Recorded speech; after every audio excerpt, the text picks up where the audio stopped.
DJUTV, we already know who we got in the building. I guess this time, out of all the times, you know, I don't really be saying my guest's name. Yeah. You know what I mean?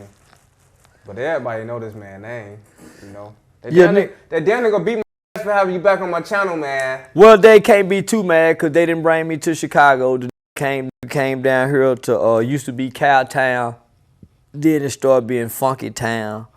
Then them Californians came and brought the gang bang, and then it switched to Murder Worth. Now it's back to Funky Town. So yeah, man, this is my hometown, homie. So welcome to Texas. Fort Worth, Texas, right? Yeah, Fort Worth, Texas, to be exact. This is where the West began. The history of Fort Worth, Texas, it wouldn't be no western part of the United States. So up until Fort Worth began, there was no western part of America. So it wasn't no New Mexico, wasn't no California. So this is where the West began. It's a fort, so it was a military base. It kind of sits in a fort. It used to be called Panther City.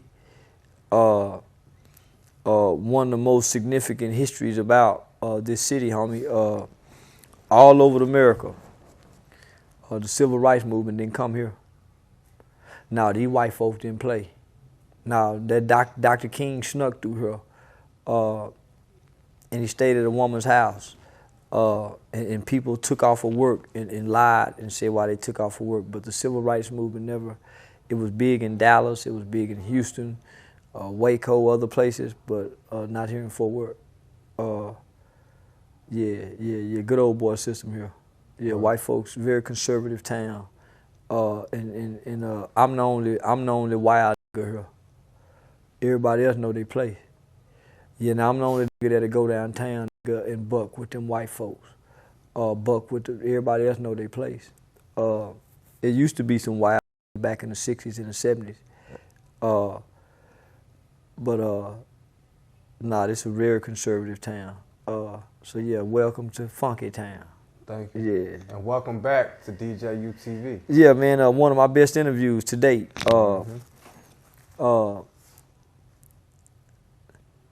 I've watched people take, I ain't gonna say our interview, but take your interviews that you did with me. And I done watched people eat for the last 2 months off that interview. Taking your content, they eating like a motherfucker, stealing your shit. DJ Academics. Shout out to Ack. Shout out. He eating off us on his Facebook page. He ain't gonna say it. shout out to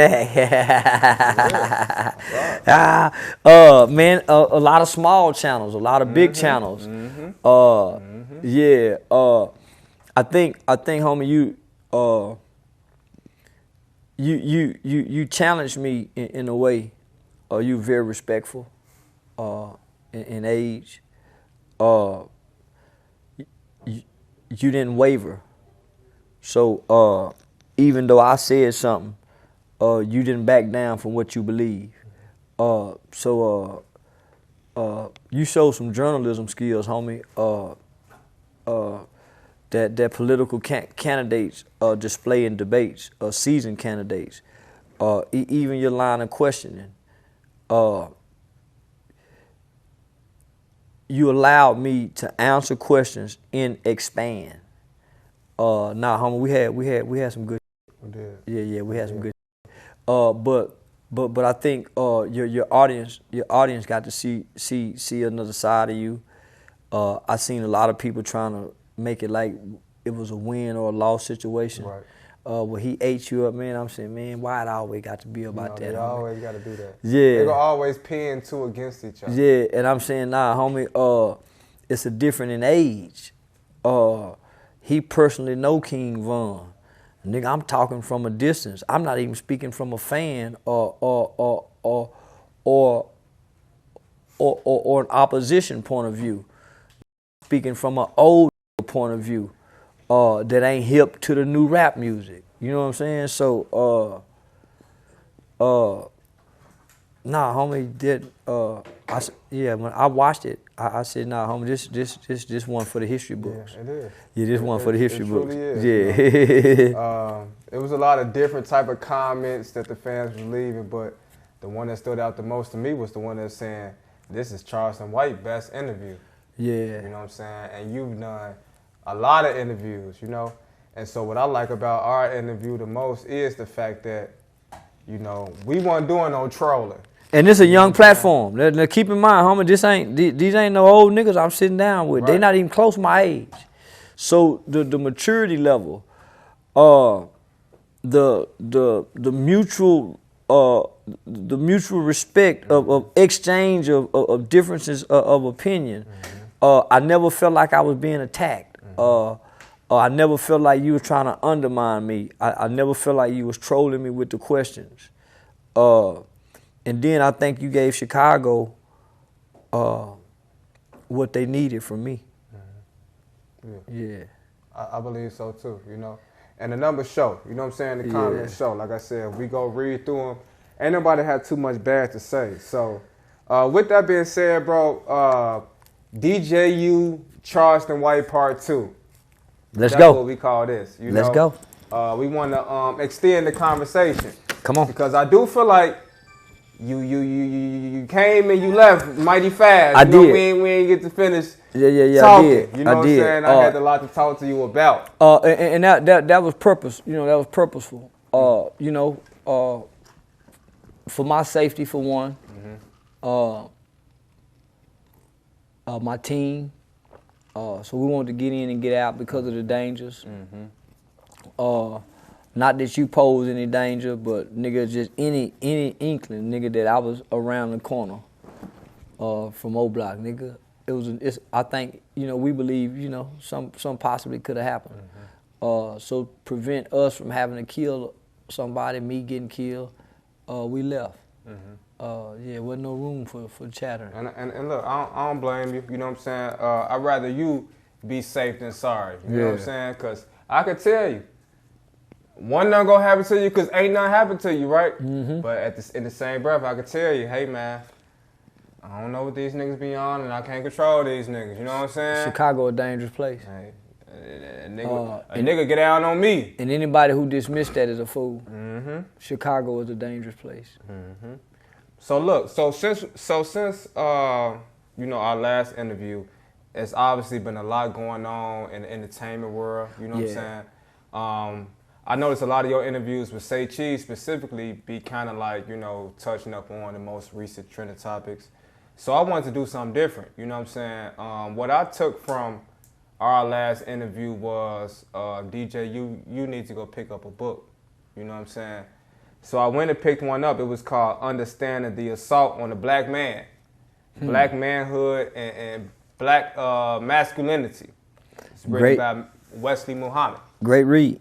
Okay. Great read. And so I was just reading this book and I would jot down some notes and I said, man, if me and Charleston White could talk about these issues, it'd make a much better interview, a much better conversation than us talking about how the baby fell off. Yeah. You know what I'm trying to say? Yeah, because we touched on some things in our last convo that, you know, that stuck with our community. Yeah. We talked about the white man's diet. We talked about credible sources, you know? Yeah. So I just want to start this interview talking about the war. And by the way, man, Brother Muhammad is a very credible source. Yeah, for sure. So I want to talk about the war on the black man and why black men are feared but not loved. You know, a lot of people say black men are not loved unconditionally. You know what I'm saying? They only loved under the condition in which they can provide for somebody else, right? I agree. The only person who loves a black man unconditionally is his mother. We don't know the black man enough to know if his father loved him unconditionally. But we're almost for sure that our mothers love us unconditionally. After mama, I don't think nobody do. And that's when the war begins. There's gonna always be a fear of the black man because there's a fear of his retribution. It's not a fear of his reparations, it's a fear of his retribution. What if he want revenge? That's everybody's fear. Because everybody done shit on him, done him bad, fucked over him, kicked him, spit on him. So they feel if he take position of power, what is he going to do? So if we ask ourselves that question, homie, if whatever God is our God, or whatever God we believe in, what if he put us in power? Will we lead the world, or will we spend our time getting back, seeking revenge? That's what we got to ask ourselves. If all this can flip, and we become where white people are, we become where Jewish people are, and they switch with us, will we be revengeful? Or will we think about the world and become world leaders and make the world a better place? So when we leave mama house, homie, there's a for sure war against the black man. But then there's another war that the black man wages with himself. It's called an inner war. The things you don't learn, things you've been taught, abuse, neglect, trauma. They come from the war, leaving mama house, coming out of mama womb. Now I got this inner war. Because there's a war on me, mama is the casualty. So the casualty of war might say I'm stupid. Stupid ass boy, go sit your dumb ass down somewhere. You just like your mother and daddy. Dumb sick of it. Because she's frustrated. But her words done cause harm to me. She's just a casualty. Everything is really directed at me in the seed that I come from. Ain't about mama. Nigga, they go help mama. They gonna give mama all the resources and aid that she needs as a woman to feed me, clothe me, educate me, and shelter me. But the war is to destroy me. Take my mind. Leave my body, but give me his mind. That's the war. So, who teaching us about the war? You went and read the book. But we had to debate or dialogue on a podcast. Homie, that book's supposed to be given to us when we in middle school. So we can get an understanding of some sort of an identity on why everybody fear us. Because we're something to fear. You see how big and strong we are? Do you see that we become like machines if we work out? Do you see Marshawn Lynch? Do you see LeBron James? Do you see Michael Jordan? Do you see Kobe? Do you see what we can become if we work out? Eat right? Do you see we become like machines? So we something to fear. Mm-hmm. So every nation is at war. The Russians is at war with the Ukrainians. The South Koreans is at war with the North Koreans.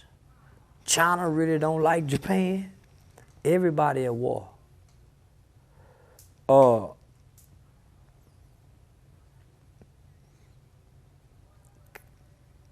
We done created a civil war with the gang banging on top of the war against us. Mm-hmm.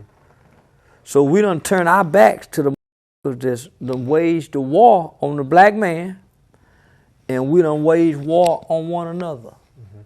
How we undo it? How we tell these, hey man, hold up, it's a war against us. Because everybody ain't gonna pick that book up. Right. So where do we sound the alarm? Where do we blow this horn at? With me and you in this conversation, is where we go blow the horn? Let's start. Let's blow it then. You know, they say one man can change the world. Tupac did. You know. Marcus Garvey did. Muhammad did. Jesus did. Dr. King did. Mandela did. Gandhi did. Mother Teresa did. King Von did. I was so finna say Chief Keef did. Them niggas did. All them little babies come up out of Chicago did. Mm-hmm. These was kids, homie. Mm-hmm. They were younger than the Black Panther Party members. And look what they done created. Look what they changed. We didn't even know what 600 was, BDK, Tuka. Look at this. It's a machine now. And children started it. Mm-hmm. Children. Didn't know war generals. Didn't know world leaders. Children out of the inner city of Chicago created this machine. And can't nobody stop it. And so for me, I like to, when we talk about issues like this, I like to get to the root of the issue, the bottom of the issue, the beginning of the issue, right? Pain. Huh? Pain. Pain, right? Yeah, pain. Drugs. Yeah. The war on drugs. Yeah, the war on poverty. Ronald Reagan, 1982. The war on terror. You can go back to Nixon. You know what I'm saying? Stuff like that. When the crack cocaine hit our community. But yeah, we knew it was a war then. We knew after they killed Dr. King that something else was coming. Mm-hmm. So we knew we had strong, vibrant organization. We had strong, vibrant community leaders. But we didn't have a struggle. And when you don't have a struggle, it's easy to get high. Yeah, when you don't have a struggle, homie, it's easy to get high. So you got to think, nigga, after the 1964 civil rights legislation, no matter what Nixon and Reagan did, if I bring these fentanyl pills to y'all, homie, and y'all say smoking weed, nigga, we don't want them fentanyl pill. No. So they go have a spokesperson to come sell it to you. So they always go have a to come say, no, this crack rock right here, to whoop the blam. Well, now you gotta try. So go always send your kind to come get you to test it. So even though Reagan them say, okay, we want to fund this country war, make crack and send it down under them. When did they start trusting what the white boy gave them? Nigga, everybody know that was a white boy drug. But niggas want to be like the white boy. Niggas want to feel good. Granddad and them didn't give a damn about feeling good, nigga. We came along and want to feel good. Feel good. Don't worry. Be happy. Their granddad and them didn't give a fuck about happiness. I ain't happy and I got 12 babies I done made. I got this goddamn tractor I got to work on in the morning. These goddamn cows ain't, yeah, man. Nigga, I ain't happy. But I got a family I got to feed, so fuck my happiness. So here we come along, nigga, we pick up heroin. Ooh, this make you feel good. We stop having a struggle. The slaves, they didn't get high. They didn't spend their time getting high. Mm-hmm. So we can blame those elements. Say, yeah, Reagan them brought it, but who made us pick it up? When the white men bring the crate of guns in the neighborhood and say, okay, y'all can have all them guns. Who say, okay, y'all get them and let's point them at each other? He brought them. Why you can't say, okay, point them at him? Why, okay, nigga, okay, they brought this dope. Let's go cross the railroad tracks and sell this to them. Let's go get their community strung on it. Why we bring it and put it down on us is what I can't get. Okay. That's what I can't get. Why we come bring it, it's just like when a nigga learn to scam. Nigga, you go across the railroad tracks. Don't come over here scamming. Why you want to scam us? You know how to shoot bad dice. Why you want to come put the bad dice on your home, everybody around here, homie? Take the bad dice over there. That's all we saying. Okay, if they bring this stuff to us, homie, why are we taking it and using it against us? When do we snap? So that's all I'm saying, homie. Okay, if the white man getting us all this, homie, when do we say, okay, we gonna use it against them? Mm-hmm. Mm-hmm. Everybody else who took his weapons, Afghanistan made America retreat, homie. Afghanistan took over almost $1 trillion worth of new military equipment from America, made them run America out of there. You don't hear about Afghanistan killing each other with them weapons. So you brought up the war on the black man, the war on drugs. Right. You got the war on poverty. Right. At one point in time, you had the war on crime. You got the war on gangs. You got the war on terror. And then you got world wars. So imagine if America lose a war. They get to come get all the gold at the Fort Knox. They get to own all the beef and chicken processing plants. They get to own the oil and gas line pipes. But the greatest resources that America has of all, homie, is black Americans. We are the spoils of wars. We don't have permanent freedom in this country. So when you say the war on drugs, who's the spoils of that war? So when they say, okay, we got drugs coming into America, they created laws, nigga, for us because we're the spoils of war. They letting the drugs come through. They're allowing the drugs come through because we know for the longest, keys of cocaine was funded Wall Street. So we know this. Why we go to the trap? Poverty made us stupid because our ancestors was impoverished. Our ancestors didn't have 2 pair of shoes to wear each week.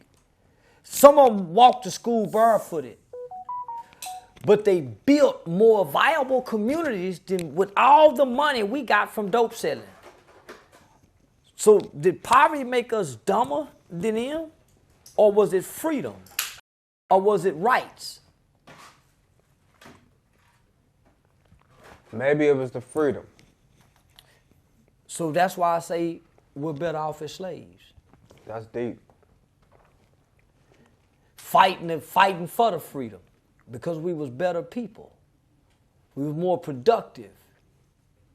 We were more, we was vibrant. When we was fighting for the freedom, we was. When we had a struggle. Remember I said we didn't have a struggle, so what we do, we started getting high. When we didn't have a struggle, we started getting high. And look, I just want to include real quick, that makes perfect sense for the viewers. What he's saying right now, and what I'm picking up is like, what I'm picking up is like when I was living at home with my parents. You know what I'm saying? I was getting straight A's in school, and I was doing everything that I needed to do. But once I went away to college and I got that freedom, it was a whole different story. You start knowing your rights as an adult. Man, mama and them can't tell me nothing. Not that we need to be slaves, but nigga, we need a struggle. Right now, we ain't got no struggle as black people. Because when we struggling, nigga, we don't give a damn about feeling good. We trying to get to the goal. We're trying to get to the goal when we struggling. We got to the goal. We got freedom. They took the signs down. They told Dr. King and all them, 6, 7 preachers, y'all come in here. Okay, we'll take the signs down. And we'll give y'all some money where y'all can do this for y'all people. Go out there and tell them. And Dr. King came out and gave us I Have a Dream speech. That was an impromptu speech. That wasn't no written speech. I have a dream. That was a spur of the moment off the top of his head. But that was his dream. Tell them we'll take the signs down. So since they took the signs down, we can go in the restaurants, we can ride the bus, we can go in the movie theater, we can drink out the water fountain. What struggle have we had? Now we've been free with no struggle. Look at us. We're gonna turn on each other. We ain't got no struggle. White boy fighting to keep his country now. So they done banded back together. The white boy fighting to get his country back. He feel like he losing America. He got to struggle now. He's starting to become the minority. His women is saying, hey, we feminism now. We don't want to have babies. So he ain't reproducing no more. Abortion wasn't for black babies. Abortion was for the white man saying, y'all gonna wipe us out.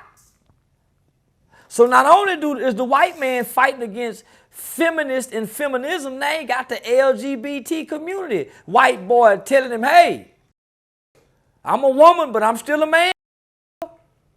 He's saying, God, everybody in this motherfucker now. He got 99 tongues in this country. You think he worried about his babbling niggas? Do you really think his niggas ain't trying to get the White House?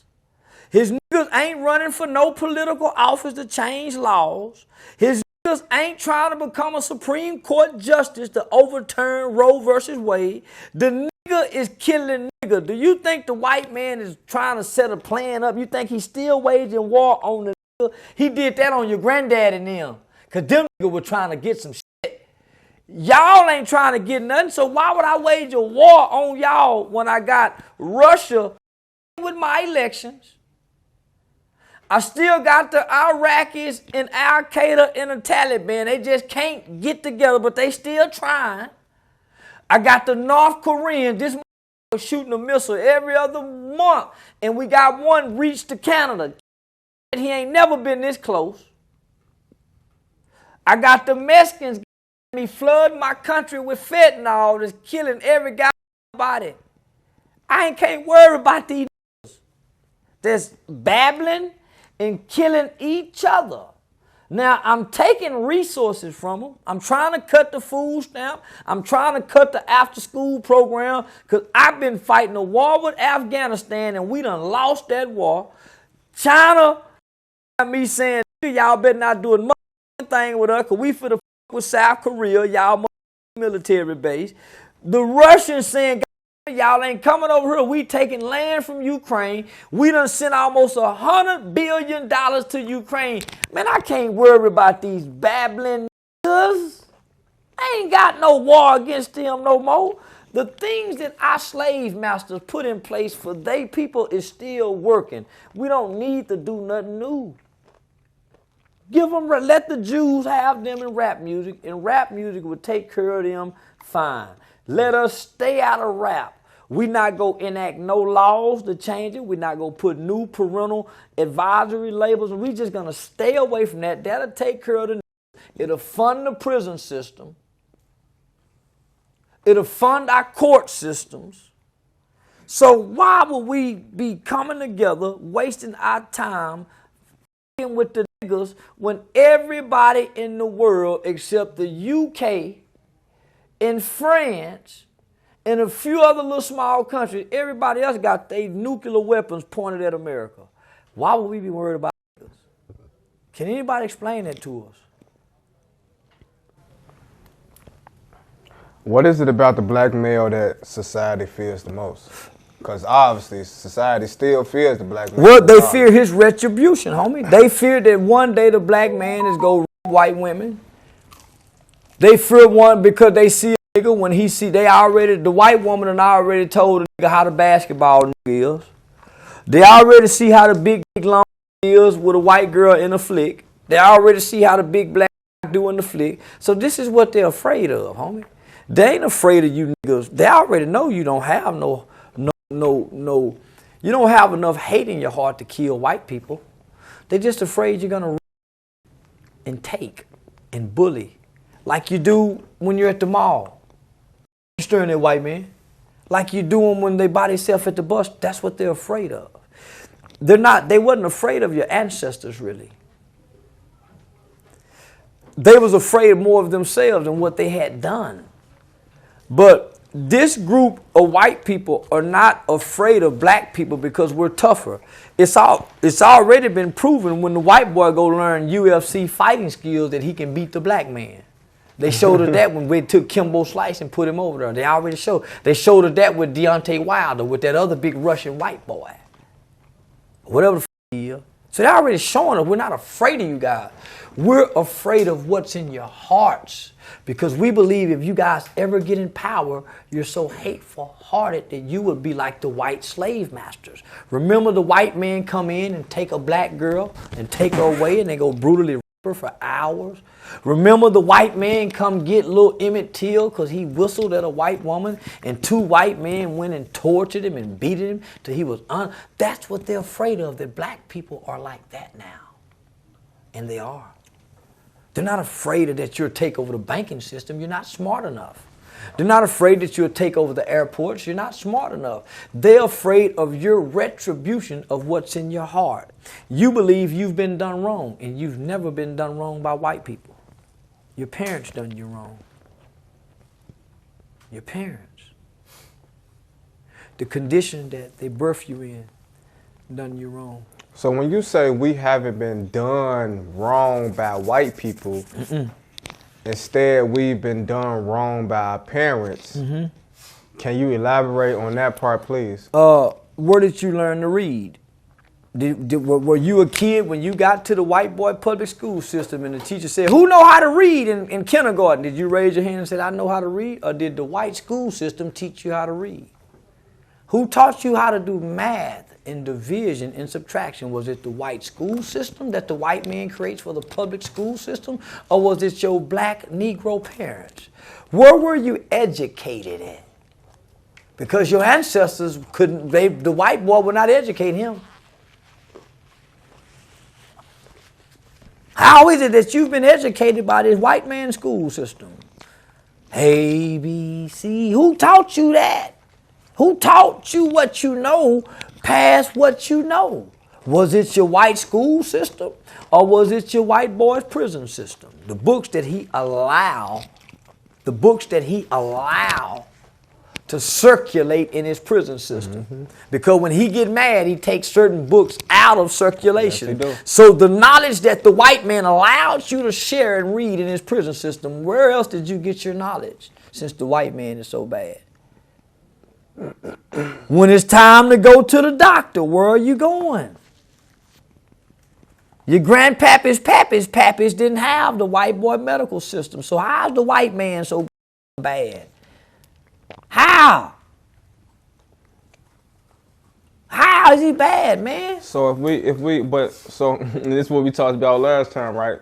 My thing, I'll be all the way with you until this point, right? So I feel like we was obviously taught through the white man learning system, however you word it, but I feel like they didn't teach us what we were supposed to learn. They're not supposed to. They're supposed to keep you dumb like your mama and them dumb because your parents are supposed to teach you. Indoctrination starts in the classroom, and everybody know that. Everybody know when your black parents dress you up with them pretty clothes, them Michael Jordan tennis shoes at the first of the school year and send you off to school, you are going to be miseducated. The miseducation of the Negro by Carter. That's what I'm saying. So we've already been told that this school system miseducated us. Why aren't your parents preparing you for school? Because when my child, before they got even to the world, I was reading to the belly. When that baby was in the room, boy, I was reading to Miho in the belly. So I noticed when he came out, nigga, he was way advanced than other kids. Nigga, I was reading to him when he was in the belly. He was hearing music in the belly. I was already cultivating the kid in the belly, the womb of the woman.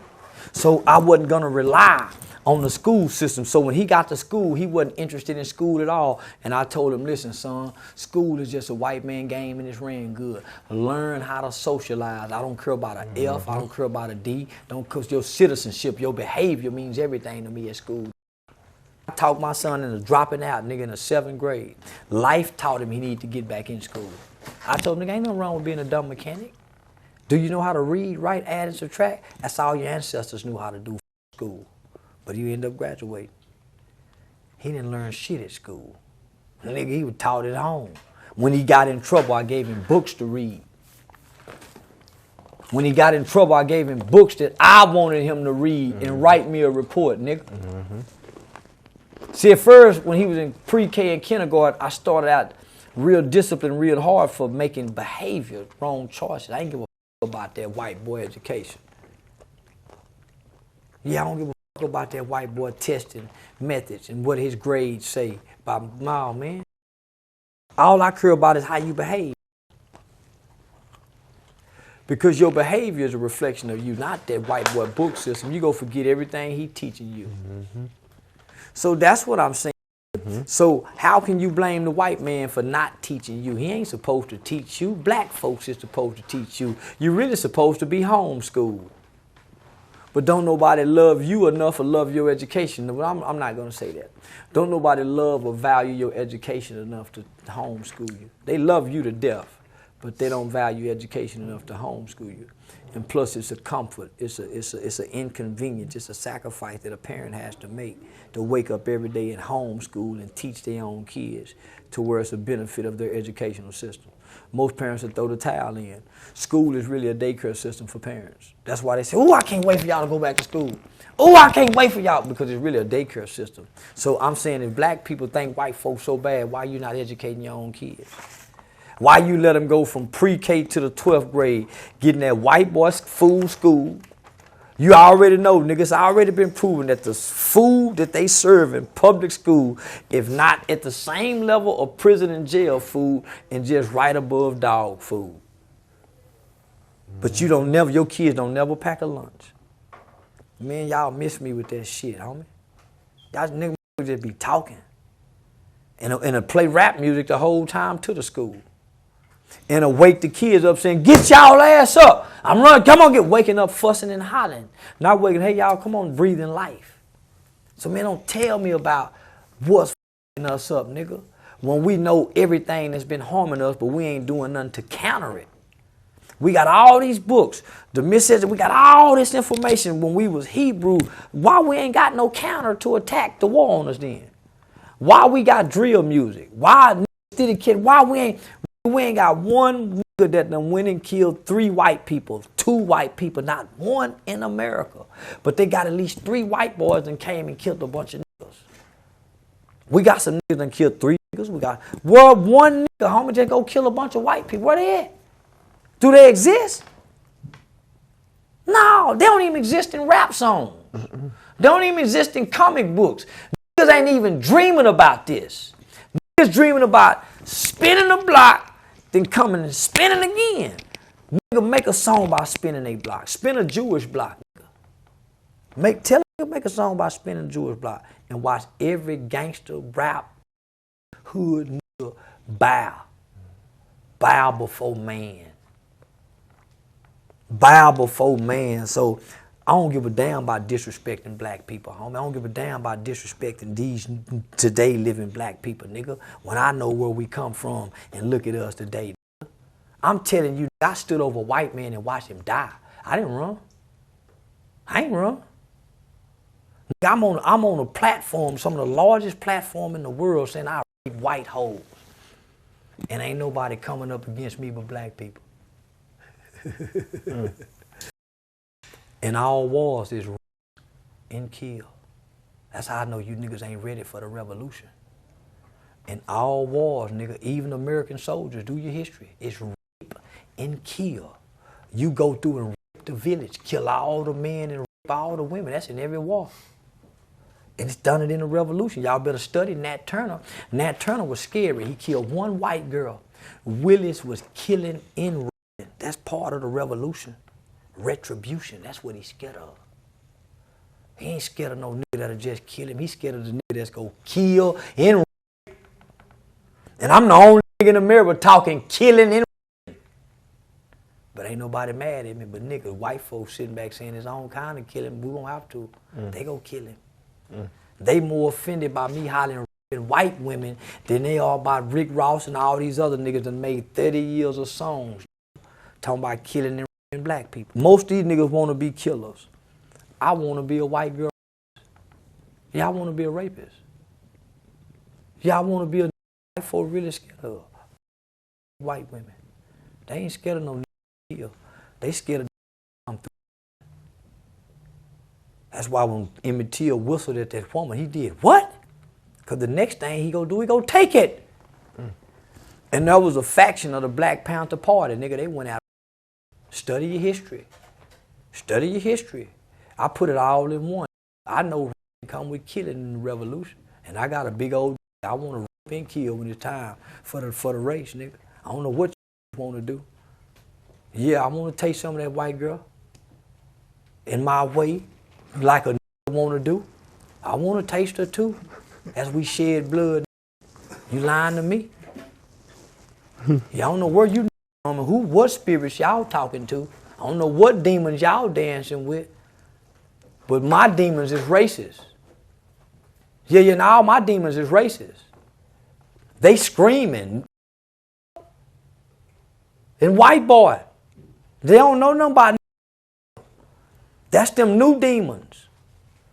And that's who we got to fight before we can even get back to fighting the white boy. We got to fight the new demons that's on demon time that wake up and they got a thirst for black blood. No. That's the war, homie. It's called a civil war. Good blacks versus bad blacks. That's the war. The year is 2022. It'll be 2023 in just a couple months now that we're here at the end of the year. Yeah. 2024 is looking like we'll either have Donald Trump or Kanye West running for president. Who do you stand with as of right now? Neither one. So you're not voting? Yeah, I'm gonna vote, but I think we got better candidates than Donald Trump and Kanye West. Kanye West, he don't know what he want to do, and President Trump is no longer serious about trying to reshape America. He's seeking retribution and revenge. We got more better candidates in America, homie, that's running for to be commander in chief than Kanye West and Donald Trump. And I love both of them. But when it comes to talking politics in the White House and becoming the face of America and sitting in that spot of our army as leader, now Donald Trump, he's seeking retribution and revenge for everybody who's come up against him after losing. Right. And everybody who was, he feel like that was complicit or in agreements with, with the FBI, raiding his resort at Mar-a-Lago. So he's not good for America, and Kanye West is not smart enough to be president. He don't know world wars. He don't know what to do with that North Korean motherfucker. He damn sure can't sit down and talk to Vladimir Putin. No one in the world will respect us if we re-elect Donald Trump or if Kanye West was even to look like he stand a chance of winning. And plus, for all the people that's saying, well, yeah, Kanye West stand a chance. No, he don't. The popular vote does not elect the president of the United States. It's the electoral college. Yeah, so that's always been the fight. Well, I got the popular vote. Man, you know that don't win. They teach us that in school. But they trick us and believe that the popular vote is what elect and selects the president, and that's not true at all. So let me ask you this. Does the black vote count? Yeah, the black vote count. Black people are the only people who are dumb enough in America to believe that their vote don't count. If your vote didn't count, there wouldn't be a Voting Rights Act. If your vote didn't count, there wouldn't be so many barriers and obstacles put in place for you not to vote. Voter ID laws, felony convictions. Part of you voting, and most black people don't realize, voting has a lot to do with the jury pool. So you always saying, man, I don't get a first shot in trial. Man, it's going to be an all-white jury. Man, the DA picked all the black people and got them off the jury pool. Well, that's how they picked the jury pool, based on voter registration. So if you don't have black people voting and registering and voting, when a nigga get in trouble and I need a jury of my peers, and I'm looking out there and it ain't number whites, Mexicans, Jews, and Asians, and 2 black people, well, that's why. Because niggas are not registering to vote. So voting is deeper than what most motherfuckers think about, homie. That's why every year all 50 states are trying to come up with laws, man, to prevent or hinder or better discourage a mother wanting to vote. It's a reason why they run the Puffy and Puffy put on the vote or die. Man, it's a reason why homie. But we're not politically involved or we're not politically educated enough to know the power. Homie, 100 black people can move to a small town and damn near annex a town, and that become their town. Make their own mayor, their own police chief. Man, nah, homie. Go back and watch the games in New York if you think voting don't count. If you think black vote, go back and watch the games in New York, and you'll understand what voting really means. You know, most recently, Kanye West spoke out against the Jewish controlling the media, you know, and he was, I guess, crucified for it, right? Yeah.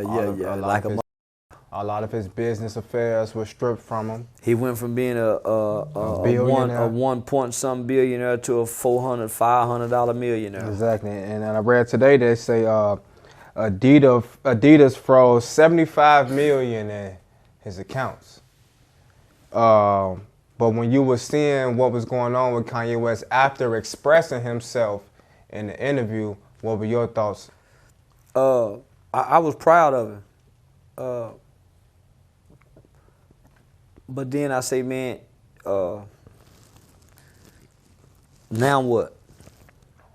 You done came out, you done spoke out, you done took this hit, and black people left him on the island. Nobody supported and joined in with him. Everybody, all the black people went against him. So they're showing us, homie, that if they can do any of us wrong, they can mistreat any of us, homie. And this ain't no war on nothing. This just a nigga who spoke some truth and spoke out. And then he didn't even speak out hateful.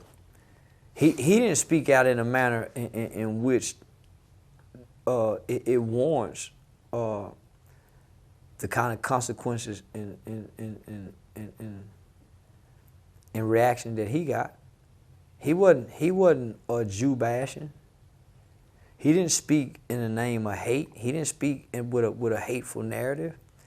And they crucifying him, like you said, homie. This is a public crucifixion. Mm-hmm. But it's no difference than Buck breaking a slave.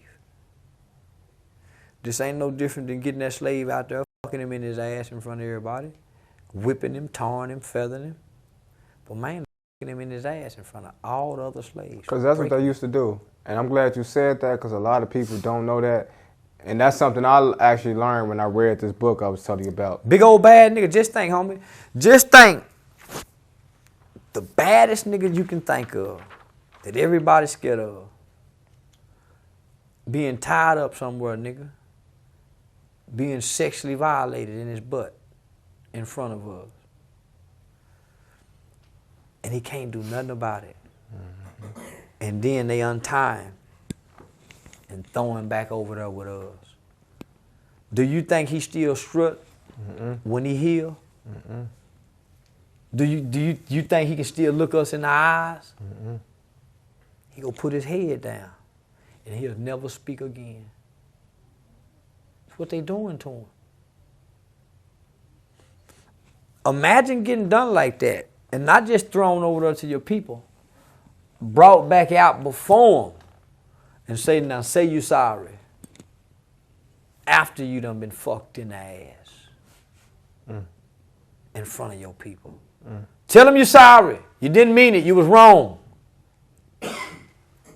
After you been done like this. That's what they just did to Kyrie Irving.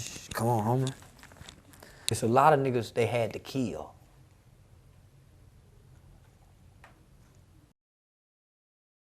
That's when you became a nigga. What you say, boy? You better apologize right now, boy. I beat you to death, boy. You better say it. Now, if you don't apologize, now you a nigga. Kanye and Kyrie, they never became a nigga. You said what, boy? It's a difference between boy and all black folk.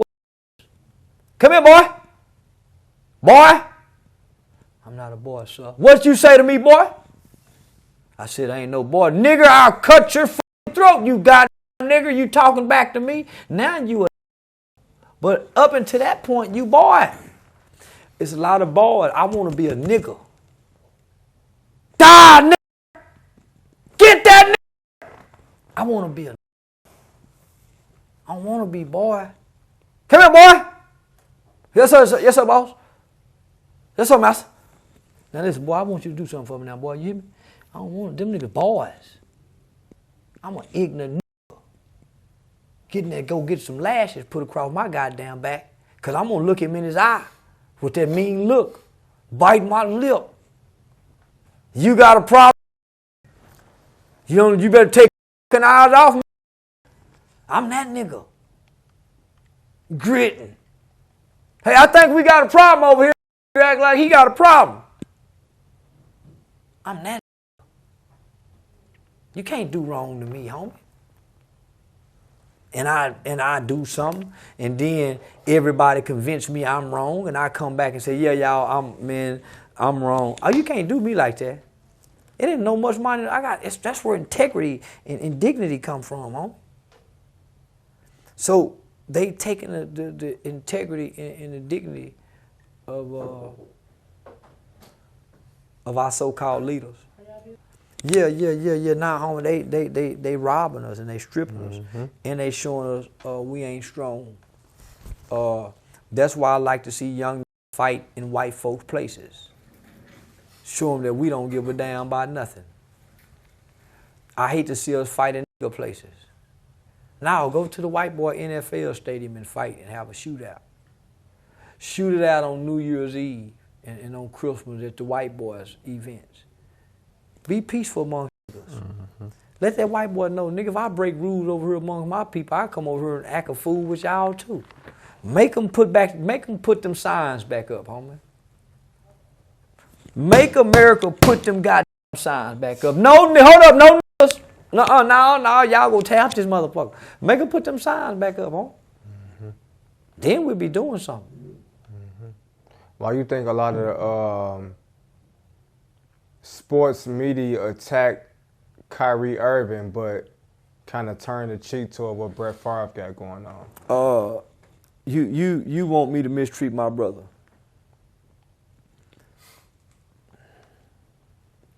I thought y'all say we don't like y'all. I thought y'all say that racism still exists. Why do y'all expect anything differently? Right. Y'all all year long, y'all say, man, I'm underpaid as a black person. Man, the white boy got his foot on her neck. So if you say this and you teach your kids this, you say this, why do you expect differently? Why do you want me to get Brett Favre?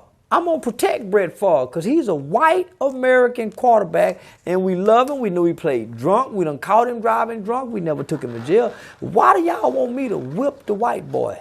He's me. We're in power together. Why do you want me? Y'all are the people that's not in power, the slaves.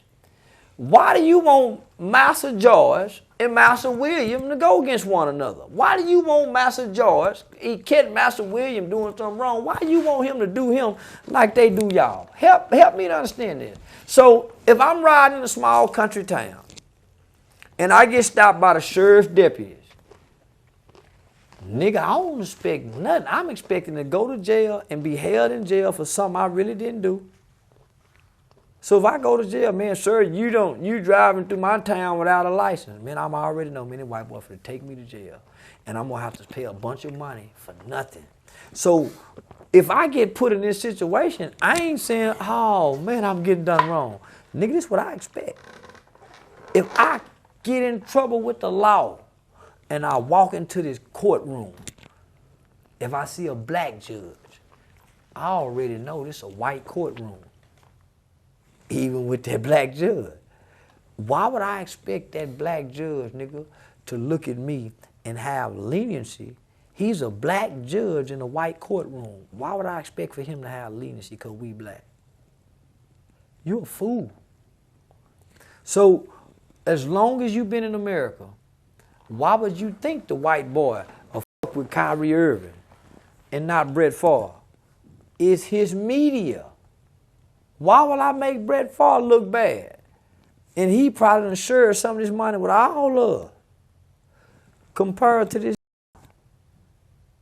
who makes for much more sensationalized news because it has something to do with racism, not theft. We all steal. But you got a black man, and who more do we much rather assassinate and persecute and crucify? A black man with a mouth on him, talking like he knows something, and he knows something. Shut up, boy. That's what happened. They just had the Hebrew Israelites lined up outside the Barclays Center in Brooklyn, New York. Deep as hell. It was like 500 of them. And they was all dressed in the purple and the gold. They were looking like some cute dogs. They were looking like the Lakers. They were looking like the Lakers dance team. Them niggas were looking like the Lakers dance team. They didn't have no guns. So 500 niggas standing together with matching skirts and dresses on. Okay, who's scared? Them white folks were scared. Of what? Of all them niggas. Of what though? Being in uniform. No, they wasn't. Standing together. Homie, they make one phone call, homie, in between the sheriff's deputies and the local police department. Them niggas get in their cars. Don't let them call their retired military white boy friends that's a part of the militias and the motorcycle gangs. They were worried. In the Barclay, and Brooklyn, men don't let us call that union worker of correction officers that's really like the mob. Don't let us call those Rocker Island Union corrections officers that's really like the mob. They'll shut it down, homie. The white, they ain't scared of 500 niggas with no guns. They ain't scared of 500 niggas with guns. You know why? Because they know most of them don't have no military training. Out of 500, maybe 50. They wasn't no Marine. They don't know how to clean the guns. They don't know how to make bullets. They don't blow up buildings. Who's scared of niggas that don't blow up buildings? They can't take airplanes out the air and fly them in there. They ain't got no niggas that can do that. So who's scared of these niggas? 500 niggas, and did nobody go to jail? Now one nigga decided to get violent. Who's scared of these niggas? Now one nigga decided to punch a white boy, break a window, kick a goddamn dent in the door. Not one nigga. Who's scared of that? When you can't unify this in your own community, because we all know this dog and pony show, y'all get to go viral. Matter of fact, we seen y'all taking selfies and going live before y'all all lined up. We done already did face recognition on all you niggas. Most you niggas got sexual background. Most you niggas been to prison. We already know you can't get a gun. Come on, homie, who's scared of you niggas? Who's scared of 500 religious niggas that don't have no history of killing nothing? They don't have no history of hurting white folks. White people only scared of niggas, homie, who want retribution. They ain't scared of niggas who want attention. They ain't scared of niggas who want reparations. They scared of niggas who want retribution. Eye for an eye, tooth for a tooth. Ain't no nigga talking like that. They talking about a religious book. They God ain't violent. They God say, thou shalt not kill. Who's scared of that, homie? When the Jews were shooting the Palestinians, nigga, the Palestinians had rocks. The Jews had real guns and bullets. The United Nations had to come in and say, hold up, man, y'all wrong. Shoot them with rubber bullets, but don't shoot them with real bullets. So who's scared of that? 500 dressed in all uniform. If 500 dress alike, they pussy.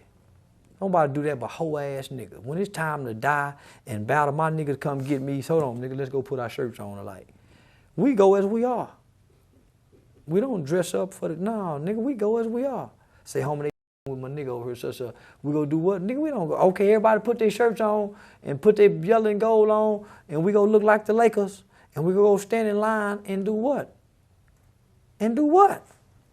What message are we sending? That 500 black people can come together if you fuck with a rich NBA player, but if a black mother lose her child in the hood or the ghetto, nobody will come together for her?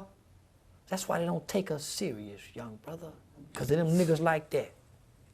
A black mother lose her child, gunned down in her house, in her front, and don't nobody come stand in front of her house and just at least give her weak protection at the funeral? Where they at for that kind of shit? Where were them niggas at for Tamir Rice? So, nah, I don't buy none of that shit. But I saw them niggas in them skirts and them dresses, that purple and gold. They looked cute.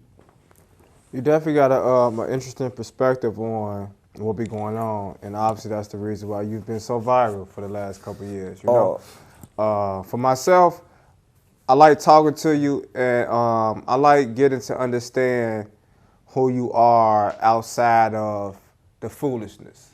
Well, this is what I want people to understand, homie. We got 500 niggas that'll go stand at the rec center. Nigga, they got 500 people storm the Capitol. You see the difference? Mm-hmm. Our 500 bullshit, and they wasn't in uniform. They didn't go get matching clothes. They wasn't no white folk with big old muscles, nigga. Them white folk with bellies, women. It wasn't all man. Nerdy looking people, old, young. So I'm saying, look at ours and look at theirs. They went and stormed the Capitol. We standing outside in the cold. For what? It didn't help Kyrie Irving. For what? We took 1 million people to D.C.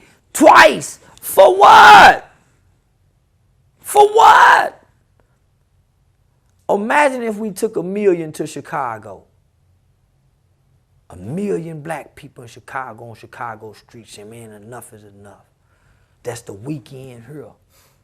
And then the next one at the next city. 1 million black people, homie, it'll stop. How do you young go against 1 million of us?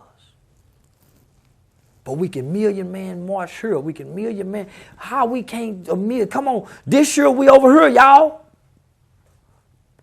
All of us coming. We gonna help the economy in this city. Come on, we gonna do the D.C. Because the white boy get all of it in D.C. The federal government do. That's why you go to D.C. I won't come pay y'all back. So nah, homie. So if we can do all of this for Kyrie Irving, why we can't do this for them mamas? Mm-hmm. The victims in the hood. Mm-hmm. If they can send out this kind of national call. But my thing is, nigga, did nobody go to jail? It was supposed to be at least 2 niggas just jump on a white man. Slap the shit out of a white woman. In the name of Kyrie Irving. So no, man.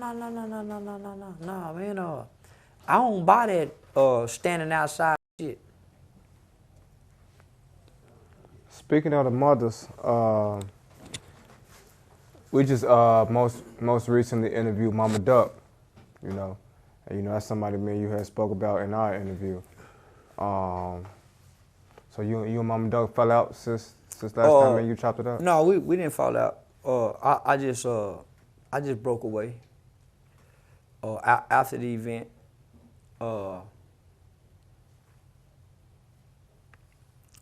just to protect the image of the mothers, homie, I just broke away. Okay. It became not that these mothers are trying to be stars, but the genuineness and the sincerity of Tuka's mom, homie. Mm-hmm. Everybody just they just kind of fell in love with. Okay. And so other mothers in the process become jealous. Okay. In their own ways. And so I'm in the middle of all this, homie. So I got to hear this one. So I was trying to appease everybody. Mama Duck, my partner, homie. After the event, after the Murder Changed Me event, I stopped hearing from everybody. When I started saying no, you know, that I couldn't send money, I stopped hearing from them. when Lil Snoop mom, you know, said, well, hey, well, I feel like they got this, I'm like, say, Rain, well, let's go half on you know, because Snoop mom feel like she got left out because we flew the other mothers in. You said say Rain? Yeah, I tried to hit Rainwater. Because we probably been going half on a lot of shit, but I ended up paying for everything. Okay. So probably a few days after the event, once I sent the money to Lil Snoop's mom, and I think Mama Duck had hit me up, and I was like, shoot, Mama Duck, man, I just spent like $10,000. I ain't got it. I didn't hear from nobody for months, homie. Miss Dominique took her mom. We kind of stayed in contact a little bit. So I just broke away. So in the process of a lot of things going on, I had some law enforcement people, you know, asked me what was my relationship to Mama Duck, man. And so I spoke very highly of her. And, you know, they warned me, you know, to kind of, you know, to keep my, you know, they feel like she'll set me up. And I'm saying, nah, man, not Mama Duck. And so, yeah, I'm saying, no, not Mama Duck, but they're adamant. You know, I don't know if they eavesdropping on phone calls or what, but, you know, they're very adamant. But already before then, I just felt like behind the scenes, homie, this mama do a Say Cheese TV interview, and this mama feel like, well, why I want, and I'm saying, man, so no, we didn't fall out, homie. Yeah. We just, you know, we just went back into our lives. I still love her to death. That's still my partner. But I felt it, you know, I feel like I was being used, homie. So then people started that was involved, you know, there were other people that was involved in the event. Everybody started meeting without me. And I'm saying, well, shit, man, I'm the one put everything together. Man, I'm the one financed and funded everything. Yeah, man, so we didn't fall out, homie. Okay, cool. And when we interviewed Mama Duck, she definitely didn't have anything bad to say about you. I ain't got nothing bad to say about her. And so I respect that. Man, I genuinely bonded, and I bonded with Mama Duck. Just the same as I believe with her. I defend her to other people. It's a lot of the mothers, a lot of the other rappers' mothers. They don't really, you know, care for her, but that because she's who she is, and she's a wonderful, loving person. But nigga, she Chicago. Yeah, nigga, everything about Mama Duck Chicago. Nigga, she rough, rugged, loud. Yeah, yeah. That's a real Chicago woman. Yeah, that's a real Chicago woman. And so a lot of times, she's unjustly judged by having that Chicago spirit. And hold on, I don't mean to say that's a real Chicago woman, like that's the poster child for Chicago women. But let's clean that up. Yeah, but you know, coming from the hood, being raised in the hood. That's what you mean. But that's our favorite aunt, right? Yeah. I wouldn't give a damn where you. That's our favorite aunt. That's our homeboy mama who we can go talk to and she can check us like can't nobody. So that's her, homie. But it's a lot of politics that come with Miss Sheena having to deal with me in Chicago. I put her with people who I really think who I really thought that can help her. So I wanted to protect her because I feel like she had been through enough. I wanted to make sure people who dealt with her through me treated her as if that was my mama. So if you interview her, homie, she get thousands of dollars. And so I always said yes, ma'am, and no, ma'am to her. So now that's my partner, homie. So I don't want people to think that her and I fell out. We from two different worlds. And it's a lot of politics in Chicago, homie. It is. And that's just my friend. And people complicate not just her, but even Tuka's mom. They complicate their life, homie, by knowing me and talking to me. So me too. Yeah. So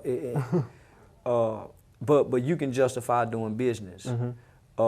I'm developing a friendship, a personal bond with them. So they have to already deal with the fact that they have a deceased child. Right. They shouldn't have to defend their interaction with Charleston. So I still try to, throw interviews their way. Like right now, I'm still, I got Antoine Daniels. Mm-hmm. He want to, interview Tuka's mom. Mm-hmm. Fly in, put up real nice in a hotel, get a vacation, get a whole spa treatment. So yeah, homie, I'm starting to understand. They need more peace than we give them. And I was trying to utilize my platform to not shed a light, but share their pain with the culture, because there's many other mothers Mm-hmm. who share the same pain of having to bury a son to gun violence. Mm-hmm. And so I knew once we shined the light on them, I know they could keep the light. Yeah. So it wasn't never about money. It wasn't never about to make no money. It was always to get them here, and they make money. So I never made a dollar. But I wanted to shine the light on them because I know they could keep the light.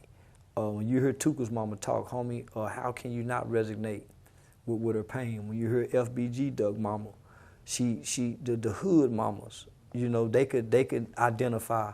So I wanted to put the light on that. And so I knew once they got the light, that's the vision. And then here come the money. They're gonna get booked for interviews. I was thinking about Good Morning America. So I knew once they got, because that's why I put a judge and a prosecutor on there.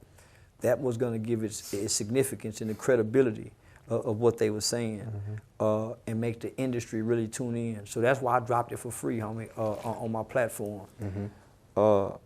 And so I know on the back end, a lot of times as black people, homie, we miss our blessings trying to get everything on the front end, trying to make sure the front end is as big as it can get. When the real blessings is always the back end. Mm-hmm. You test it with what's on the front. Yeah, you test it. The back end, the relationship, all that. Yeah, and so that's what I was trying to establish. And so once I brought people affiliated with Empire Records, once I brought them in, homie, it became a conflict of interest. Because then now they want to shop at the Netflix, they want to do it. So we all would have got some money, but everybody started fighting over money, and that wasn't the original intent of us doing that. The mothers got to get away, enjoy a weekend vacation, let their hair down.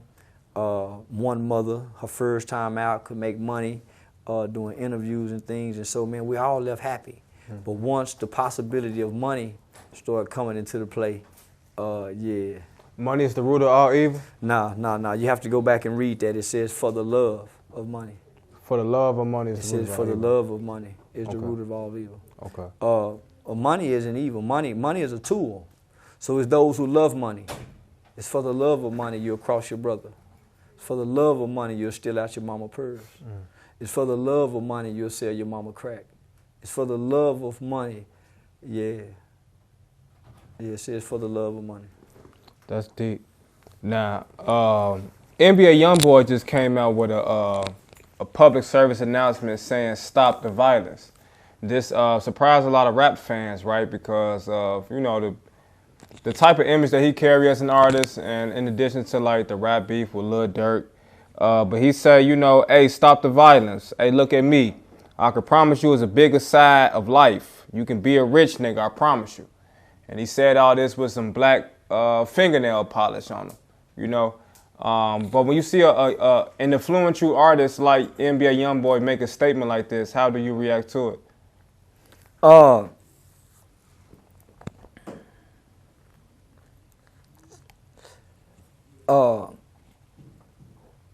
When you just asked me that question, there was an image that went through my mind because I didn't have an answer. I saw a rose coming through the concrete. Okay. Tupac? Whatever it is. I saw a rose. He not the concrete. He the rose I saw. That's deep.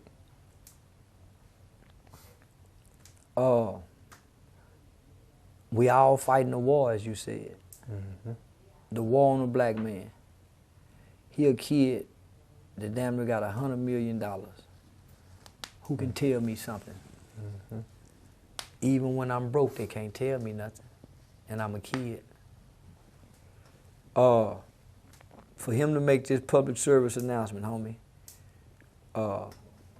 and he said what he said directed toward me, I saw the concrete bust open. And I seen the roads come up. That's the image that came through my mind. I ain't even have an answer, homie. As you was asking me that, I seen the concrete bust. Yeah. Somebody that was buried alive, dead, and on the inside. Yeah, homie, I think NBA YoungBoy. Yeah, I think he might be the new Pac.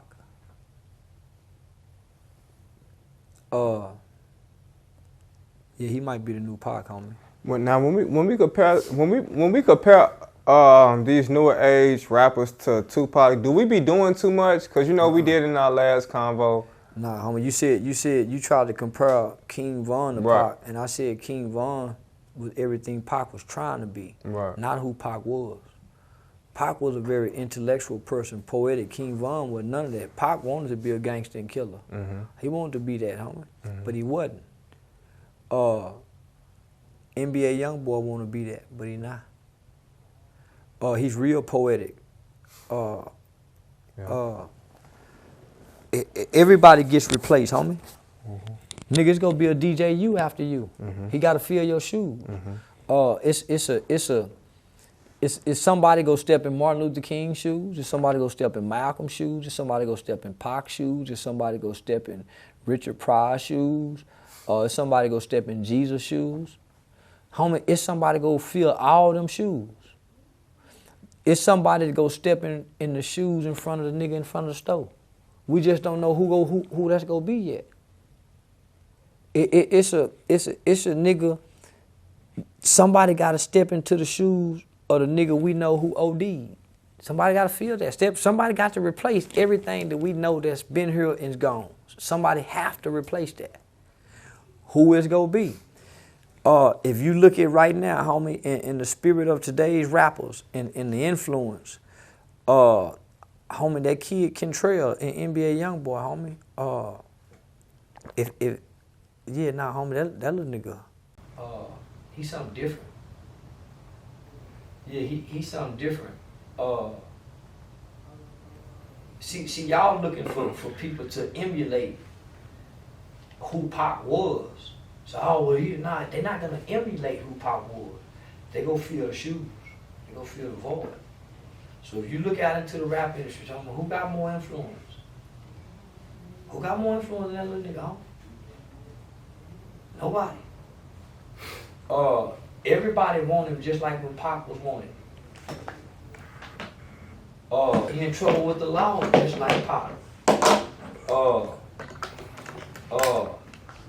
Nigga, he emotional just like Pac. After what he said to me today. Hold on, you and YoungBoy had interaction today? He made a song. Okay. After what he said to me in that song today, homie,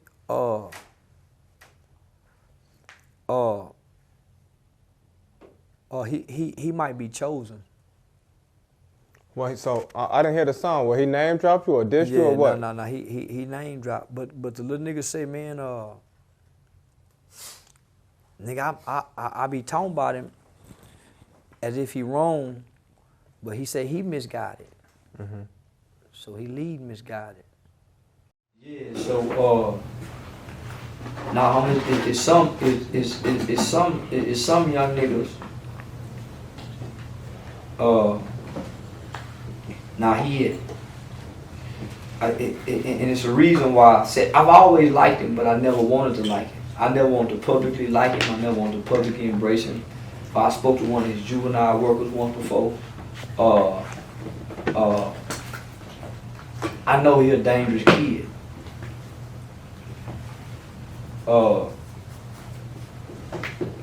And he's aware of his power.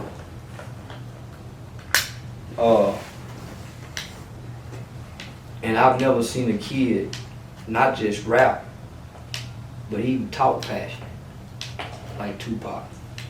Other rappers don't. He even talk passionate. I described him as a dictator, like Saddam Hussein, that'll get mad and wipe out a bunch of people. So for him to come out and say this, homie, yeah, I see a road going. I ain't mad at YoungBoy, you know. I'm all for the bettering of our community, especially when it comes to our young black brothers, you know.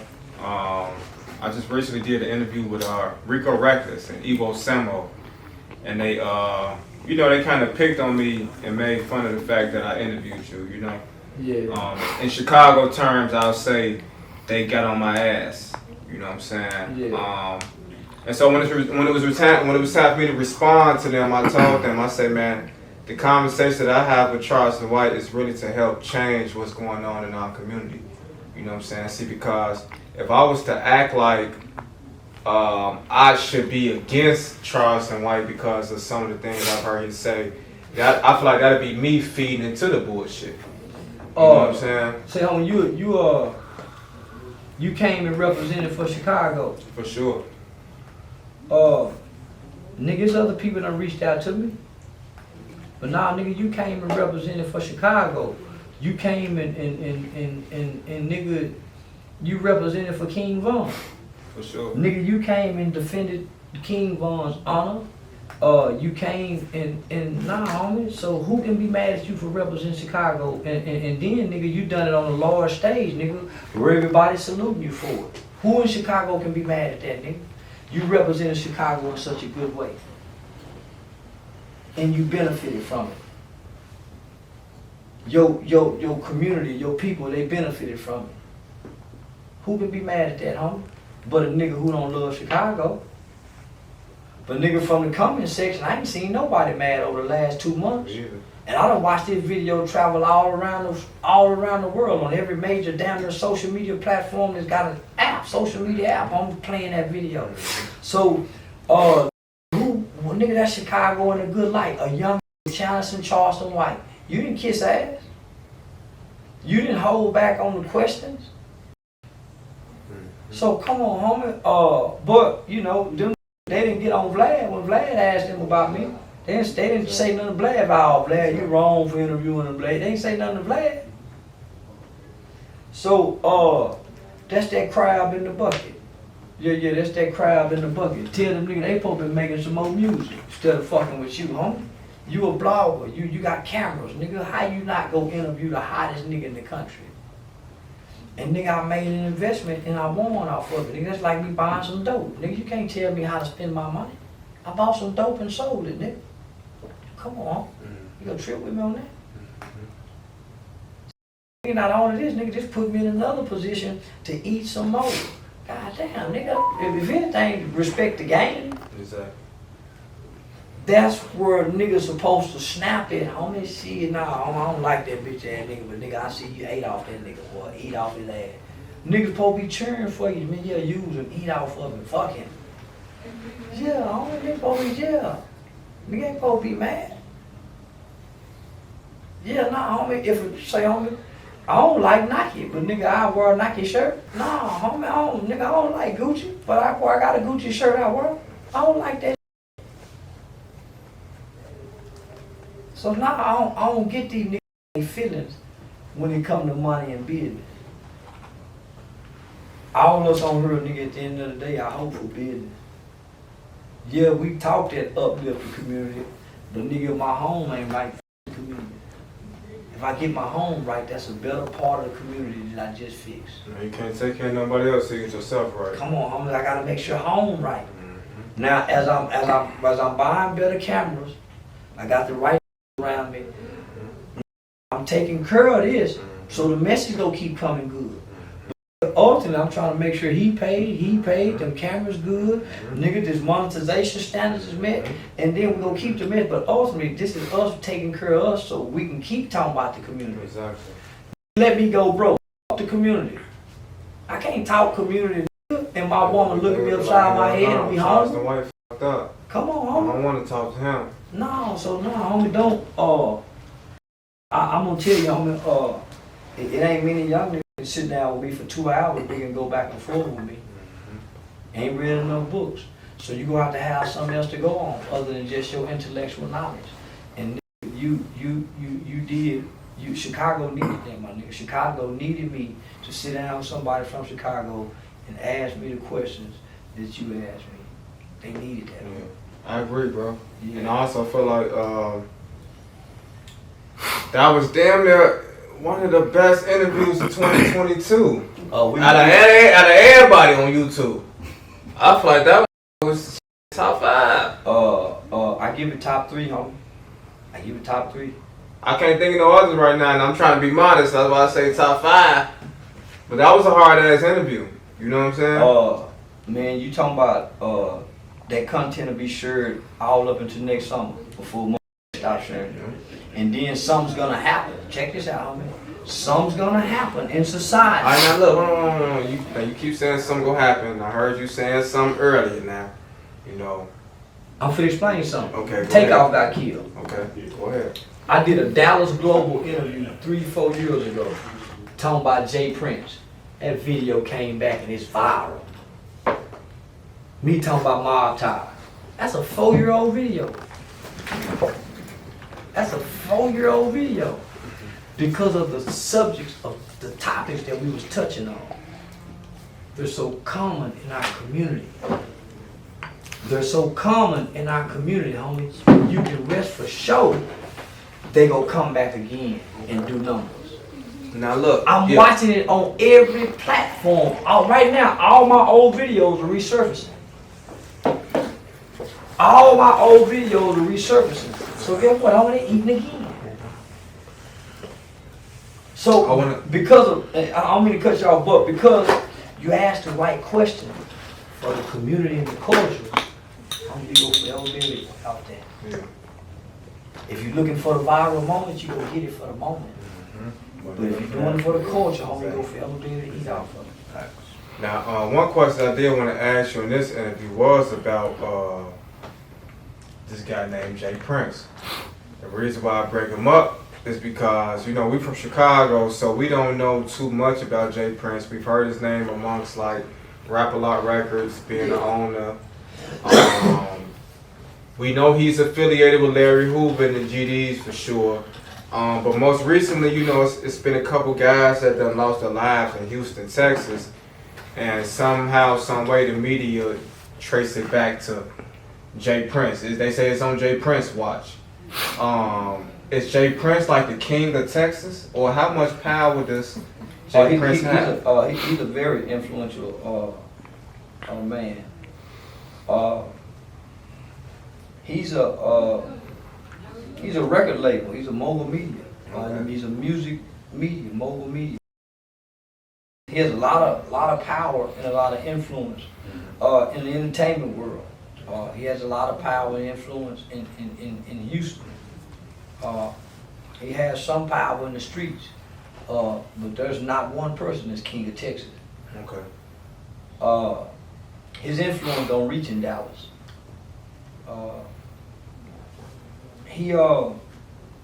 The black blog sites make him what he is. But from what we see, homie, the man's a loving father. I mean, he made history with Rap-A-Lot Records. I know him from his dealings with Larry Hoover, so he the one introduced us to Larry Hoover on way back in the 80s by way of putting him in music and mentioning his name. So that's how I became aware of who Larry Hoover was. So that's how we got the teachings of Larry Hoover, long before the Crip and Blood shit. He's nothing what the media is making him out to be, but that's black media. You don't hear the white media saying he involved in this shit.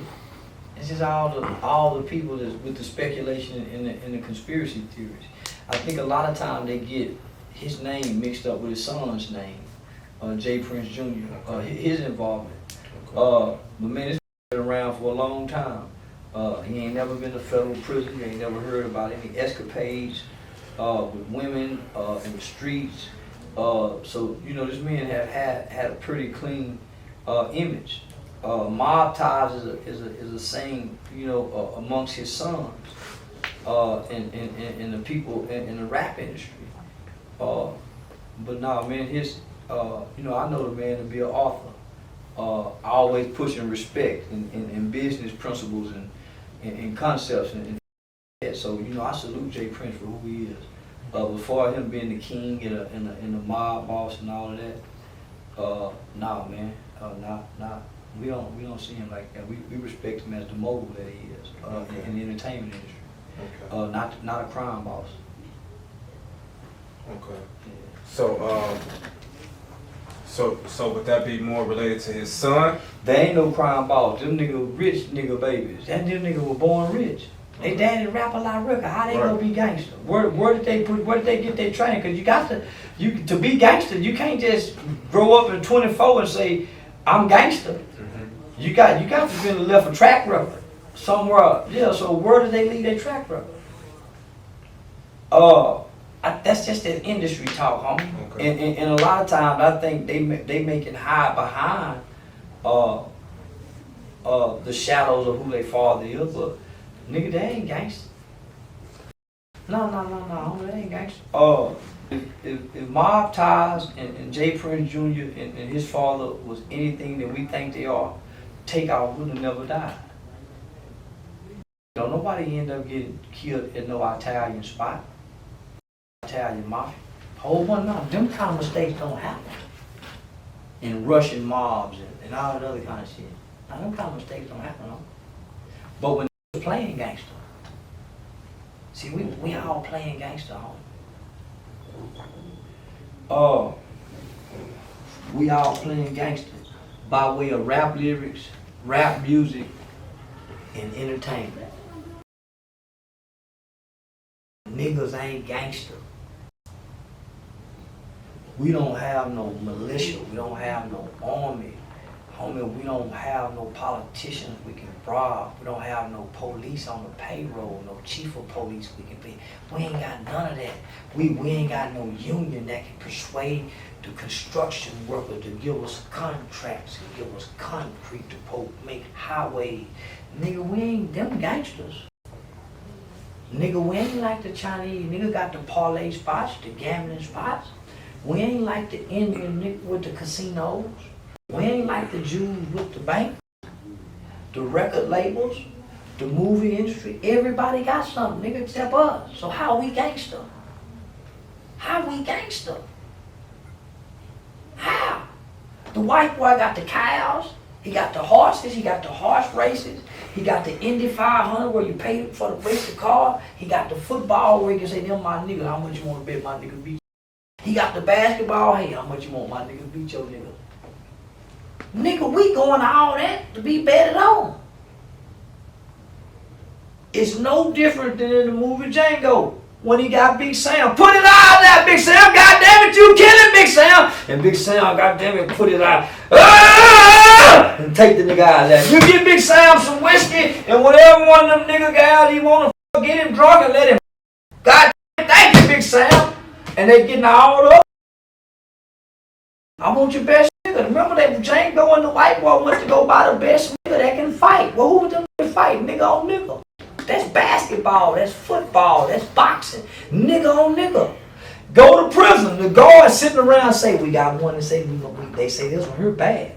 He might can whoop Dewberry. Make sure him and Dewberry get into it. Now, when they find out Dewberry know how to fight, just they got these two niggas got these reputations, and now they on the same unit. Everybody playing for these two niggas to go against each other. Two vipers in the pit. Ooh, boy, that boy. Everybody playing for that. It's no different when we come to the internet. You got a big platform, I got a big platform. Guess what? Ooh, a new big platform. Ooh, they two vipers in the pit. Y'all, let's see who go win. And we destroy one another. We destroy one another. Sure. I saw when you and Kevin Gates linked up, he gave you a hug. Yeah. See, we had already been talking up until that point, homie.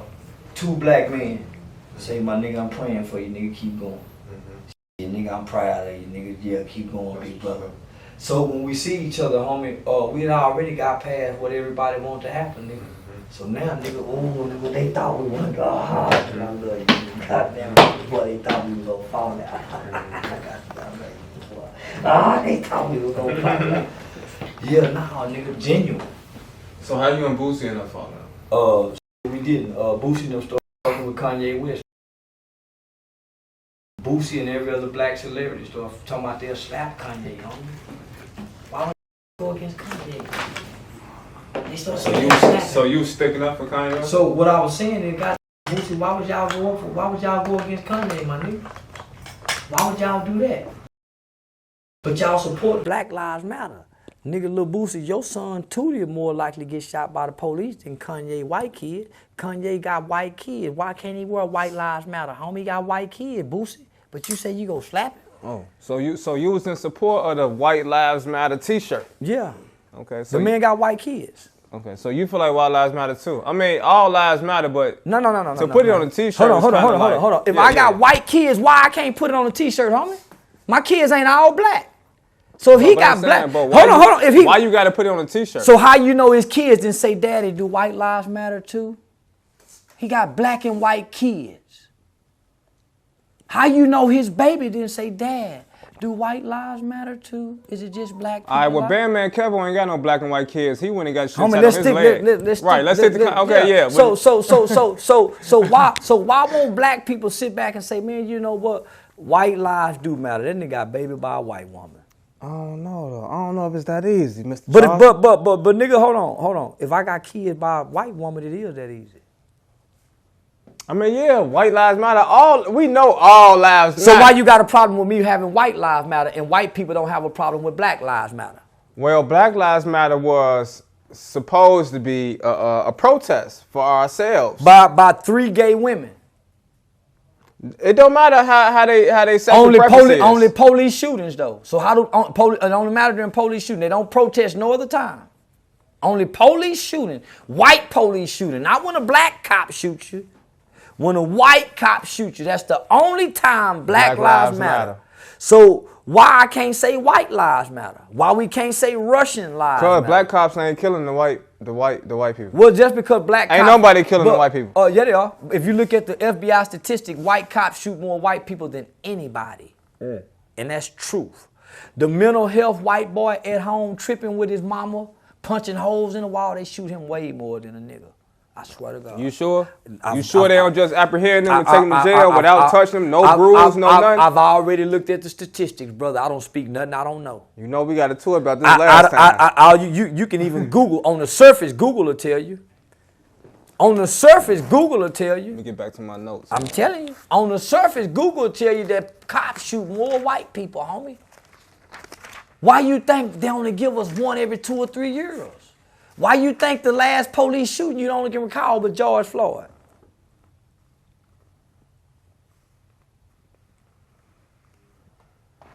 Think about that. The media tell you what police shooting to get mad about. And all of them have already happened by the time they showed it to you. So you don't know about it till they tell you. They never tell you about when the white boy gets shot by the cop. Because the white man never gets shot by the cop. I bet you $1,000, homie. What was the name of that white boy that went into that South Carolina church? They took him away without a scratch on his damn arm. But listen, homie, why would you want him to do something to them? He killed black people. We won't. Why? They take niggas. Hold on. When niggas kill niggas, they take niggas to jail without a scratch on their arm. When niggas kill niggas, Lil Timmy went to jail for killing King Von. They didn't kick his ass. Eric Holder didn't get ass kicking for killing Nipsey Hussle. They took him to jail. So what are you talking about? They shoot white boys too. They shoot white boys too. All the time. We just get because we don't know statistics, homie. You can look at Google on the surface of it, homie, and just pull up just the crimes that they'll show you.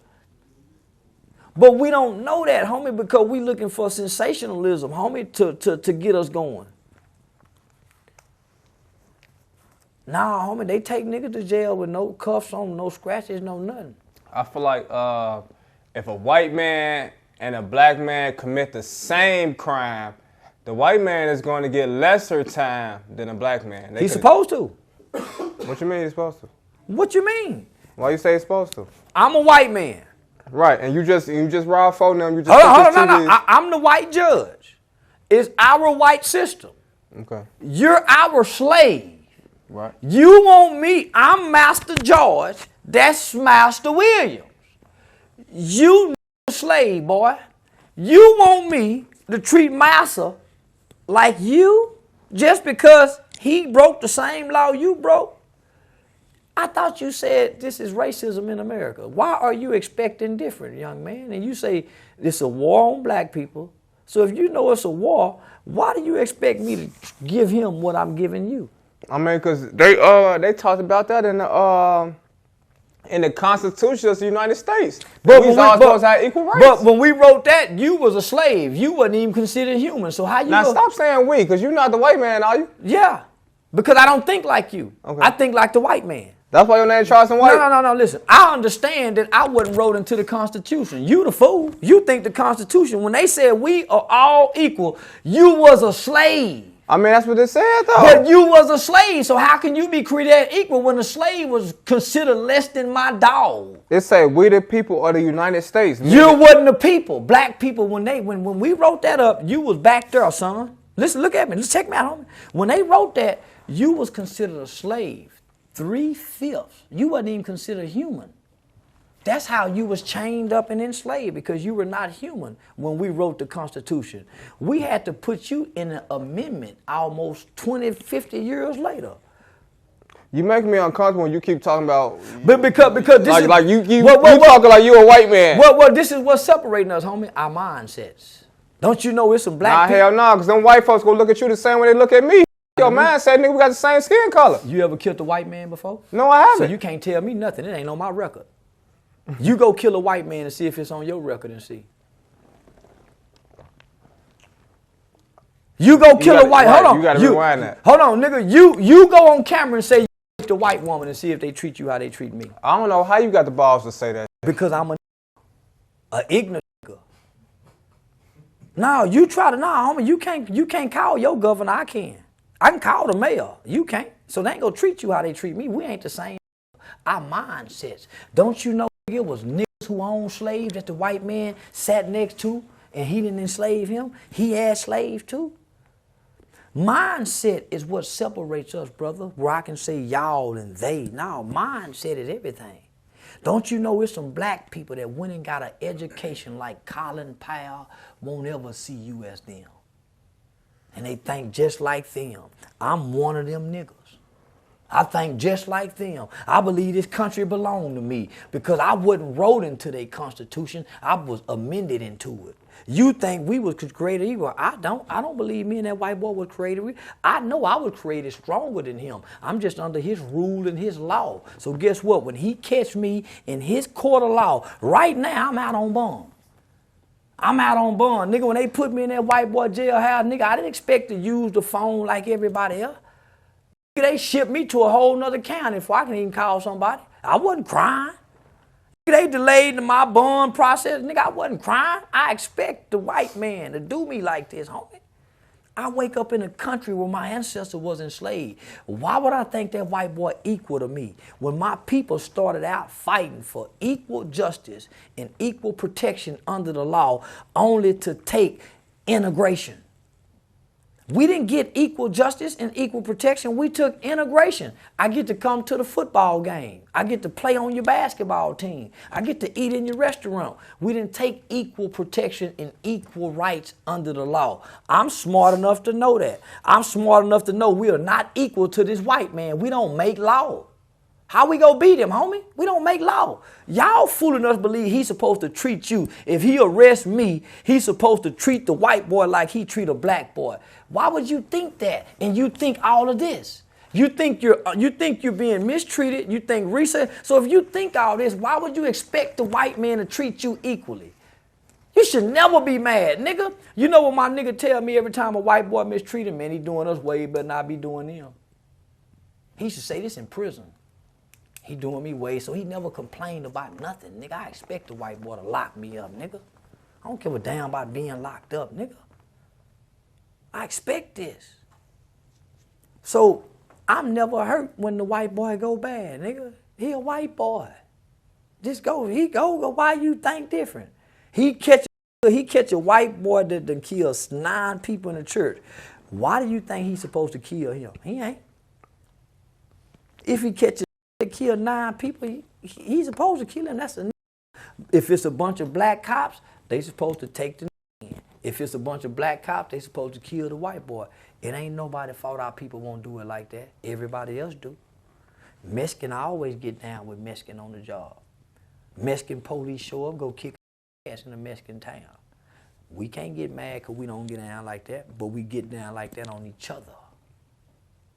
So don't be mad at the white man because he killed a and take the white boy to jail. You want him to kill his brother just because you kill yours? You are the only species that do that. Black boy, kill your own and think everybody else is supposed to kill theirs too.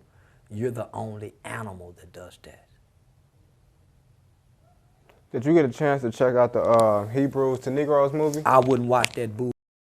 I'm not giving my mind. Why you call it bullshit? You didn't even look at it. Because I've already done my study on Negroes and Hebrews. Negroes is bullshit. That's a white man's term gave black folk. He was nigger before Negro. He was a nigger before Negro. Was he a nigger after Negro though? No, sir. When they got out, listen, when they got off the slave ship, the white boy wasn't saying, "Come here, Negro." He was saying, "Come here, nigga." Go watch every movie that ever been showed. They didn't get Negro to the 60s, man. To Dr. King went to talking about Negro. Know your history, son. You been a nigger. It was on the birth certificate, nigga. It wasn't Negro. Negro didn't start getting put on the birth certificate to the 40s and the 50s. 1800, 1900, 1920s. Hell, you Negroes come from? That's the white man's creation. Hebrews the black man's creation. Shit didn't exist before the. It was. Come here, nigga. They didn't say Negro. Nobody's offended by being called a Negro. You get offended by being called a nigger, don't you? Negro don't bother you. So I know you gonna go from Negro to Hebrew to some more made up bullshit. Y'all go quit me and some more made up bullshit. Well, I will say when the whole Kyrie Irving situation went viral, that movie on Amazon Prime was $50 to watch. Well, just King Baba Louie Book of Our Bloods is $50 on Amazon. Niggas bought that me up. A bunch of dumb niggas will pay $300 for tennis shoes. Who gives a fuck? $50 ain't shit to a bunch of dumb niggas that spend $300 on tennis shoes, $1,000 on the belt. We know these are consumers. They're gonna consume our fucking movie. You don't see nobody teaching about it, do you? You don't see nobody in the community with any buildings, any programs, any curriculum teaching about it. No after-school program, no juvenile programs, no nothing. Nobody's teaching about it. They wanted you to come watch a movie. They knew it was going to trend, they knew it was going to viral, and they used a celebrity to push it. God damn it, ching, ching. God damn it, it's so easy on these people. Holiday season, man, these goddamn people. You just play on the emotions and the sensations of these motherfuckers, and they'll empty their wallets. They'll give you their minds. They will give you all their energy. I mean, you can cipher these motherfuckers, I'm telling you. These new black motherfuckers, it's damn near like they don't have a soul. Robots, you can control them. But nah, homie, we was always, if you go talk to your great-grandparents and you ask them, Granny, what do it say on your birth certificate? It ain't gonna say Hebrew or nigga. It's gonna say nigga. What did they used to call black people before they hung? Nigga. What did they used to, they ain't say that. Nobody's offended by y'all wanting to be Hebrews. They just don't want y'all lying saying y'all was Jews. Cause y'all ain't no motherfucking Jews. Black people ain't done a motherfucking thing wrong to nobody, God or nobody, homie, for us to be treated like this. So they some lying talking about we cursed. What did our ancestors who was born into slavery, what did they do, homie, to take on the curse of a Hebrew? Man, them niggas need to stop that. If we go back to listen to our grandmothers and our granddaddies and the people that knew how to grow food, the people who had their own land, the people who took care of the family, they didn't believe nothing out of God. book, not even the Bible. Because they knew the preacher was full. Grandmama and mother didn't even with the preacher. And they damn sure didn't want to hear no nigga talking no foreign language. Ishmael, they damn sure didn't want to hear that. Where them people at before they leave Earth? That's who I want to talk to. They make way more sense of survival and sustainability and love and building amongst black people than anybody ever heard in my lifetime. Them old niggas. You should try talking to them, homie. People in their 70s. Go search them out, look for them, homie, and ask them about niggers. Don't ask, they go say, what the f is a Hebrew, a Negro to Hebrew? Homie, with all the information that we got, you can't prove none of that to be true. And right now today, there's nothing that's hidden because this is the information age. There's nothing that's hidden anymore. You can't prove none of that to be true that them niggas saying. Tell them niggas how to ask for some in Hebrew. Can I get my in Hebrew? Shut up in Hebrew. Can you say Hebrew and shut up? No, tell them niggas say it like that. Other than that, man, I don't want to hear them niggas talking about. Them niggas just talking, man. Mother them prayed a nigga out of a life sentence. Mama and them showed up and nigga and help a nigga beat the white boy criminal justice system with her God and her prayer and visitation. You walk away from mama and visitation that done drove somewhere to see you, got snacks out the vending machine, feeding you with her God and her prayer. You take your ass to the back to go learn some bull from a bunch of niggas that can't get free, can't feed nobody. I'm gonna take the God from the people that fed us, homie. Not from the niggas in jail talking. Rich mother niggas that don't fit, man. I hate these niggas, I swear to God, man. I hate these niggas, homie. We got some sound teaching from them niggas, homie. Now these niggas done read these white boy books because they didn't read it in Hebrew, they read it in English. So somebody had to translate this in English for you to get this knowledge. Now here it is, you done brought the knowledge to me based off your reading comprehension, and I'm supposed to think this is true because you read it and I didn't, and this is your reading comprehension that you trying to portray to me as being knowledge and religious facts. Man, what you saying, nigga. You lying to me. I don't want to hear shit by God from nobody else. I don't want to hear shit by 2,000 years from a nigga that wasn't here 2,000 years ago. How you know, nigga? Where you read it from? Well, I read, okay, how they know? You just telling me what somebody else done wrote. You can't prove none of it. None of you Bible reading, Quran reading, book read, none of y'all can say that this is definite to stand and argue with a nigga with this shit, man. And then want to act like a nigga a fool because you believe what you done read and I don't want to believe the bullshit that you done read. If I believe that shit, okay, y'all, we Hebrews, now what?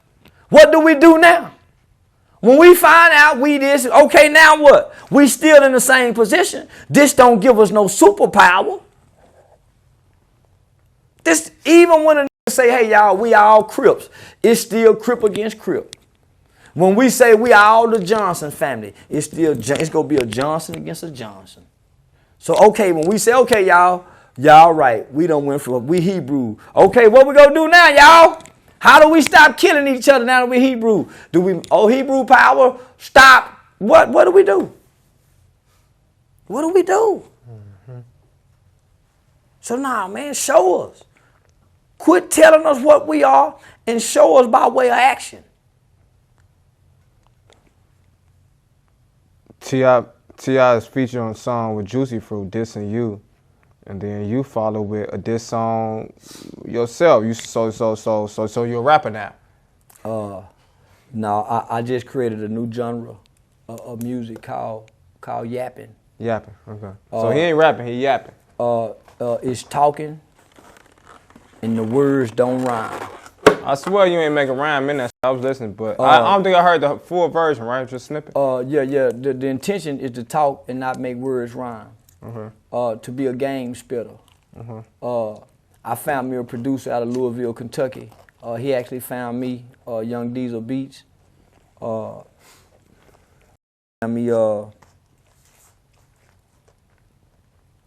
put that talking on that beat. Mm-hmm. And I said, man, I don't want noun word to rhyme. Right. I almost now wormed around, and now I got the hottest song in the country. Without rhyming.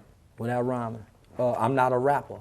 I just created a new genre of music that have never existed until now. So you're not a rapper, you're a yapper. I'm a yapper, and I'm yapping. Yeah, I got the #1 Yap album of the year. I got a whole album coming. I got the hottest single right now. Your favorite rapper can't even do this here. So look, are you you okay with like being canceled or banned in Atlanta? I don't know what nobody talking about. I just left Atlanta. You did? Yeah, I just left Atlanta.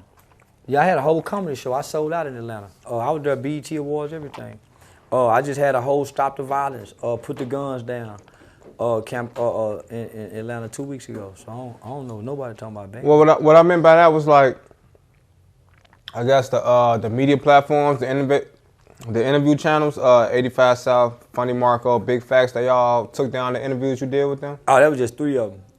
They ain't got banned. But them like the 3 biggest in the A, right? No, that's just the industry, homie. I ain't never been no industry nigga. Yeah, I'm bigger than all of them in the A. Yeah, Big Facts, 85 South. I'm bigger than all of them in the A.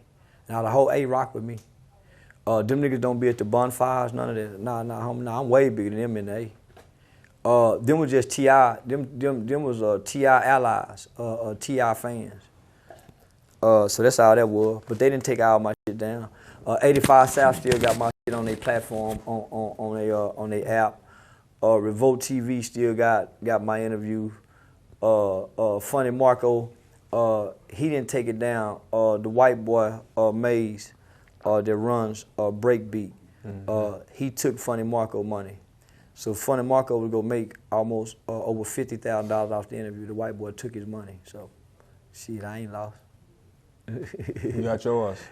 Yeah, right. Yeah. So they lost that money. But you know, beefing with T.I., you know, that's like the king of the South. Yeah, it actually gave me the #1 song in the country. T.I. called a lot of celebrities to try to cancel me. They closed the door on him, so he went to the internet crying. I got booked for more comedy shows. I actually worked with the same people that T.I. been trying to work with in the community, from the juvenile judges, the Fulton County's prosecutor's office. Yeah, everything T.I. want to do in Atlanta, homie, I'm doing it. So now he actually made me bigger. Nigga, So that was the best thing for him to do, homie, was the beef with me, mention my name, because he put me on this level. And I done blew past him. Homie, just like I ain't even no rapper, homie. I got to have the #1 song in the country. I'm trending on TikTok bigger than anybody, homie. I got a challenge going off that song off TikTok, nigga, that's killing the airwaves. The song is going viral on all social media platforms, homie, and it ain't even been released through iTunes yet. So I swear I was trying to find it and I couldn't find it. It's in review right now. So So it should be released by tonight. But nah, homie. Now that was the worst thing he was supposed to do, was say my name. He supposed to ignore me. He supposed to do what Boosie did. So what they did was, homie, when we got into it, homie, I was booked for California for a $30,000 booking. So I don't know no rapper right now other than, you know, big name rappers that's getting booked for $30,000. You know, I told you that the last time we linked. I said, man, you living life like a rapper right now. Yeah. Well, just a good businessman. Because I don't even know no rapper living like this. Yeah, rappers can't go out in their hometown and go live and go public and drop their location. I do that here. Y'all ride around my city all day going live, dropping my location, showing my every move, my every moment. Well, ain't nobody in Fort Worth, Mr. Charles. You lying to me. It's killers everywhere. Okay. Nah, homie. It's killers everywhere, homie. Jeffrey Dahmer was a white boy, nigga. He was a serial killer. Nobody would ever thought. It's Crippin' Bloods here. It's Crippin' Bloods in Dallas. It's Crippin' Bloods everywhere. So whoever want me can come here and get me. So nah, nigga, danger is everywhere. When you done said what I done said. Yeah, for sure. Yeah, you done said what I done said, nigga, danger's everywhere. So nah, nigga, it's some niggas here want it. But nigga, they know what come with it. Die, kill, or go to jail. And what I come to realize by most black people, homie, they want to kill and get away with it. That's how much cowards they is. It ain't no more killers don't give a damn by going to jail. King Von killed and wanted to get out of jail. He didn't want to do that life sentence. That's why they made sure the witnesses came up missing. Ain't no more niggas that's killing and going to go do that life sentence. So that's why I say all you bitch-ass niggas cowards, nigga. Bitch-ass nigga want to kill me, a coward. He want to kill and get away. The niggas before us that killed, they wanted the life sentence too. I just see niggas in court throwing up the birds to the judge, reading about it in the newspaper. My brother jumped up and flipped the table over in court. The bailiff came over, he grabbed the bailiff gun. My brother been gone 30 years. He just made parole. So, man, don't tell me about no nigga want to kill and get away with it. My brother followed the nigga home. Nigga. The nigga got a pager, stopped out and got on the payphone. My brother jumped out and talked to him before he killed him. He didn't drive by and just gun him down. Talk to him. Give me your chain. Give me your money. Give me your beeper. Lay down. What? Lay down. Made the nigga lay down and killed him execution style. Killed them execution style. So I don't know these dogs, so I talk to these niggas like they hoes, my nigga. So what, you a killer nigga? Bitch ass nigga? You ain't, nigga, you gonna take a plea bargain. Soon as they catch you, nigga, you gonna get a court-appointed lawyer, nigga, and go to plea bargain with them white folk. Nigga, you ain't gonna grab your dick. See, one thing I love about Tupac, homie, that nigga stood up in court one time, nigga, and chastised the judge. And said, Your Honor, you didn't even look up at me now one time, Your Honor. That nigga checked the judge before he got sentenced. Man, these niggas be whispering to the lawyers. Take your hat off in court. You don't see no nigga when the bailiff tell him, Sir, you need to remove your hat in court. You don't see no nigga sit there and look at it. Sir, you need to remove your hat in court. I practice a religion that's called niggism. We don't take our hats off in white folk buildings. Sir, you need to remove your hat in court. Sir, I don't take my hat off in white folk building. What them kind of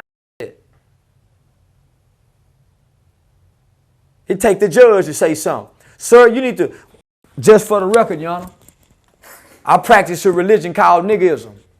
And we wear our hats in white folk buildings, Your Honor. Well, sir, this is a courtroom. Ma'am, I'm just saying, just for the record, I practice a religion called niggism. Where them kind of niggas at? I'm saying, are you that? Right here, on video. Like you said that before in court? I done it, nigga. Why you think I can repeat it verbatim and do it? I done it. For a whole year straight. For a whole year straight. My mama done had to stand up in court and say, son, just be quiet. And the judge said, you better listen to your mother, son. Nah, nigga, I'm the nigga representing himself in court, nigga. It's documented. Say, how many of y'all know that Dallas County leads the nation in wrongful convictions? Nigga, I get to ask the jury this as I pick them, nigga. I'm my own lawyer, my nigga. Representing my own self against the FBI, nigga. It's documented in Dallas County.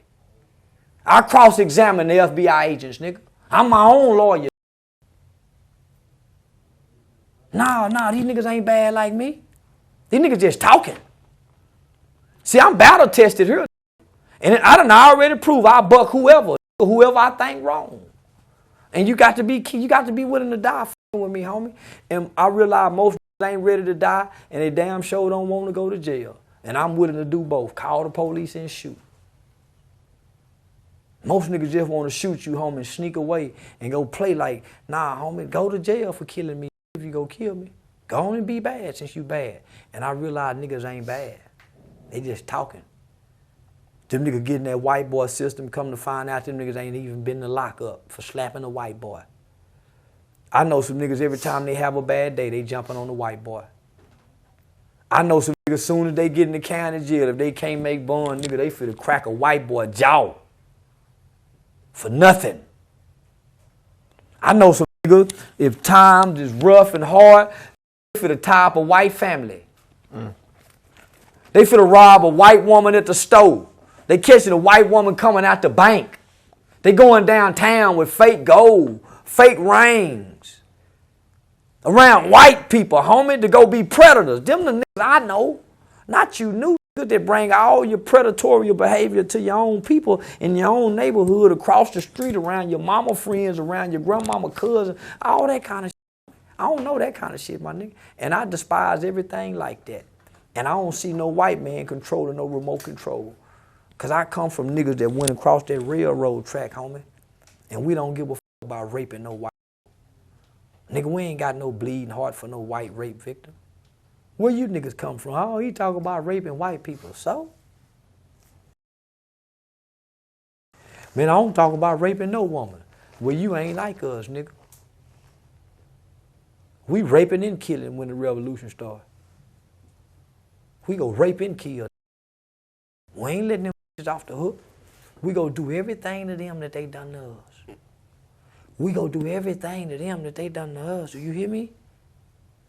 And we gonna enjoy every moment of it. We gonna enjoy it, nigga. So I don't know where you niggas come from, talking about we don't rape white hoes. You lying to me the way you niggas rap about black women. The music y'all dance to about the black woman, the way you niggas pour champagne in her hair, make her gag on your dick, and fuck your hoe. Nigga, you mean to tell me you won't do that to a white woman? You raping your sister. Your lyrics is raping and murdering her soul. I don't give a fuck about no nigga long as my bitches love me. I don't give a fuck about you niggas long as my bitches love me. And when you make a video, all hoes is in cages like sex slaves, looking like demons in blood and paint.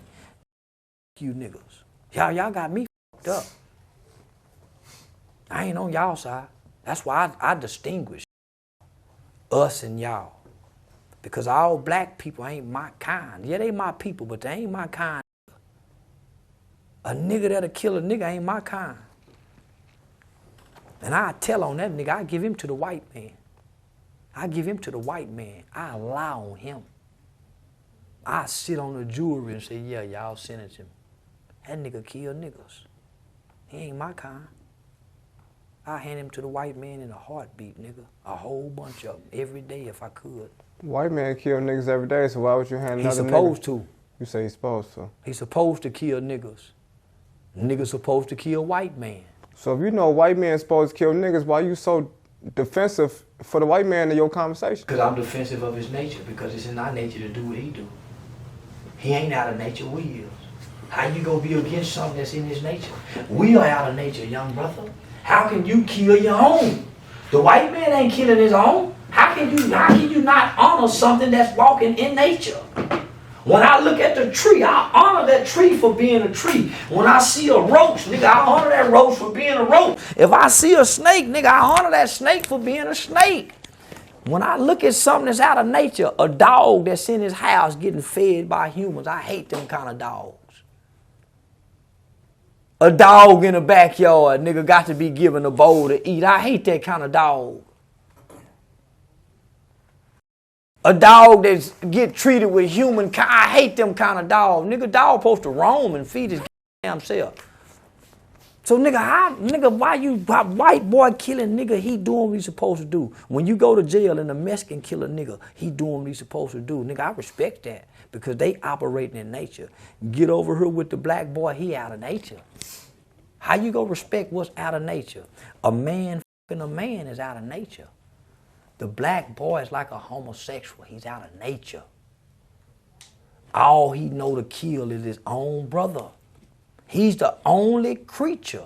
The zebra don't kill zebra. The lion don't kill lion. The gorilla don't kill. The white boy don't kill white boy. The Jew don't kill Jew. Why is it the black boy kill black boy? Why is he the only homosexual out the bunch? Right. And y'all don't find nothing wrong with that. You look at the nigga, man, we killing each other, but you look at the white boy kill nigga. Everybody's operating in God's creation. When we go kill a white boy, is what we supposed to be adding each other. Nigga, when we go kill a white boy, man, when last time y'all know a nigga kill a white boy? Beat up a white boy. Slap a white boy. Rob a white boy. Rape a white girl. Take advantage of a gang. When?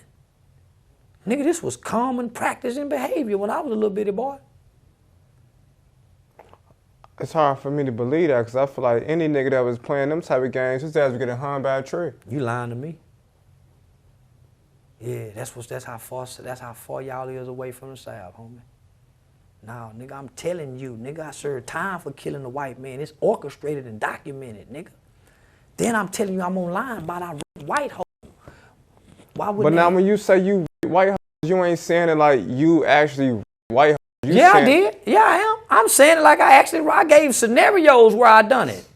You must ain't seen the videos. I seen the video. I gave scenarios where I done it. Okay, now when you say stuff like that, bro, I be confused because I don't know if you speaking in character, right? Or if you Homie, I've been saying this for years. How much more loud and clear do I have to say? That you was white women. We grew up doing it. This was a thing we did, nigga. Are you saying like it was a thing that was going on in your hood, or is no, it shit that you nigga, I'm telling you, I actively done, okay. Nigga. I'm telling you, I done done it. Well, you heard him, okay. I done bragging about it. How much more vicious can it get with bragged about it on several videos and then gave explanations? What you mean you don't believe it? But you'll believe anything else. Why wouldn't you believe it? I mean, I can't believe you would get on camera and say that. But I done it. I'm on your camera saying it, so why wouldn't you believe it? I'm on 3 of your cameras saying it, so why wouldn't you believe it? I'm doing it in your face right before your eyes, so why wouldn't you believe it? And you done saw video of me saying it, of me recording it. Not nobody recording me. I believe it this time. You putting it right in my ear. But listen, homie, this is what I'm saying with this generation. Why wouldn't you believe it and you already seen it before now? That's why God is having a hard time with showing people how it really is. Because even God himself can come down here and say, hey, y'all, I exist. And even your eyes will say, oh, nah, that ain't real. You just told me, man, I believe it now that I heard. And I'm saying, man, you done seen this video. Mm-hmm. Done surfaced from every platform. You ain't never heard me come out and say, man, I ain't never done that. You ain't never heard me defend not doing it. Homie, there was a time, nigga, they'll never tell you about when niggas fought back. You got to talk to the niggas themselves. Nigga, I'm the only nigga I know ever killed a white man. Stood over, participated, planned it, however niggas want to participate in it. All my crimes been predicated at white people. That's how I can stand before millions of black people and say the things that I say, and you can't find one person in my past to speak against me. One person from my city, from my past. Why you think I can speak so boldly to these rappers and these niggas killing niggas, nigga? I'm a white boy herder. All my crimes have been predicated at white people, Asians. We come from the South. You niggas don't know nothing about no racism up there coming down here trying to question me about war on black folks. Nigga, you from the North. You don't even know nothing about growing up fighting white folks, nigga. We used to have race fights in schools. We have race riots in prisons and juveniles. Y'all don't have that up there. No, nigga, I still got a man in his 70s teach me niggerism. My grandmama still in her 80s. We still have family reunions on the plantation. All we know is to scam, rob, rape, kill, and steal from white folks. You do to them what they done to us. Maybe you niggas should spend some more summers down here with your cousins. Since you niggas don't believe this shit really exists. You ain't gonna never find a nigga in America that'll brag about taking a white hoe shit like me. Hell no. I'm a bad mother nigga. I keep telling you, nigga. But you niggas will brag about doing a black woman bad. I put a Molly in her drinks and she ain't even know. They'll brag about it. They'll sing about how bad they do a black woman, but won't even mumble one word on a white bitch. Kobe took a white. Kobe Bryant took him all up in her ass. Calmed in and everything. My kind of nigga. My kind of nigga. Kobe didn't take that pussy. Shit, the woman said she did and he paid. She lied. How you know she lying? I know that whole lie. How you know she lying? Because he was Kobe Bryant. That's what he do. So you dismissing all rape victims then? But I'm saying you know bitches be lying. No, not about rape. I've never had one accuse me of rape. So you feel like Trey Songz been beating on these? It's the second one. Where there's smoke, there's fire. Allegations just don't keep popping up. I ain't never had one allegation, and I'm telling you, I done took pussy, nigga. I ain't never had one allegation, and I done took.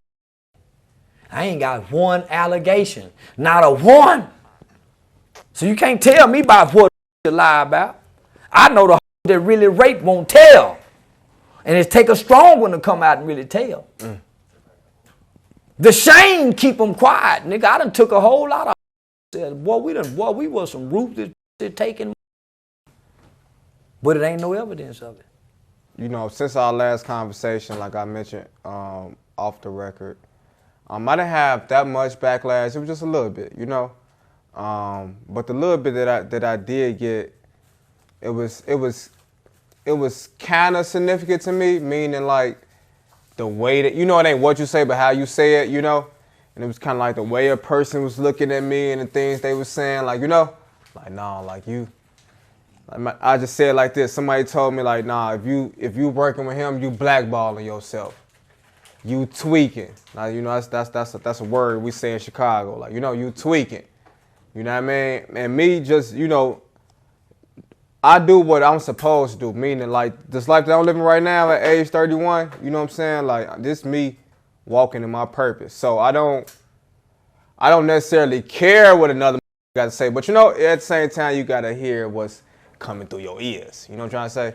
So when I came to holler at you this time, it was really like, you know, after the first time, that was the initial meeting. But now it's like, okay, I really want to see what's to do, because I will admit, I'm the type of person that likes to give everyone the benefit of the doubt. You know what I'm saying? That's the type of person I am, right? Well, you tell me, what have I done so wrong for you not to with me? Well, obviously I'm with you. No, know what I'm saying? What is their reason? What have I done so wrong? What they be pointing out is the disrespectful comments. Okay, so how can they live in Chicago and accept what done went on between Doug, Vaughn, they? Come on, homie. How can I be more disrespectful than what they've already been associated with? So when I get through talking disrespectful and you find out that I really work with these mothers, and I don't want to bring this up, all these people that's mad about what I was saying, where was they at when Mama Duck needed help? Where was they at? But it's like, even with Mama Duck, we just interviewed her. She said she said herself, like, man, you can't call yourself looking out for me, but disrespecting the other mothers that lost a son to this shit just like me. So she ain't like the fact that you was dissing Vaughn mama. But she wasn't saying that when she was asking for the money. She was coming to ask for. I didn't know her car note needed to be paid. So if that was a problem, why would she say nothing then when she was taking the money? Not once did she ever call and say, hey, man, don't be talking about it. She sent it back, though. She ain't never sent it back. She showed us the receipt. She sent it back. She ain't never sent it back, homie. She ain't never sent it back. I can show you right now. I ain't going to do it on camera. I'm going to show you off camera. She showed us the receipts on camera. I'm going to show you where she ain't sent it back. Because I went back and showed you everything, the whole weekend, where she ain't never sent it back. I've been sending money for over a year. Matter of fact, let me do it right now since we're on camera. She showed us. Hold on. Don't say no more, homie. I'm finna show you now. If mine don't add up, then let's talk. If mine don't add up, then let's talk. If mine don't add up, then let's talk.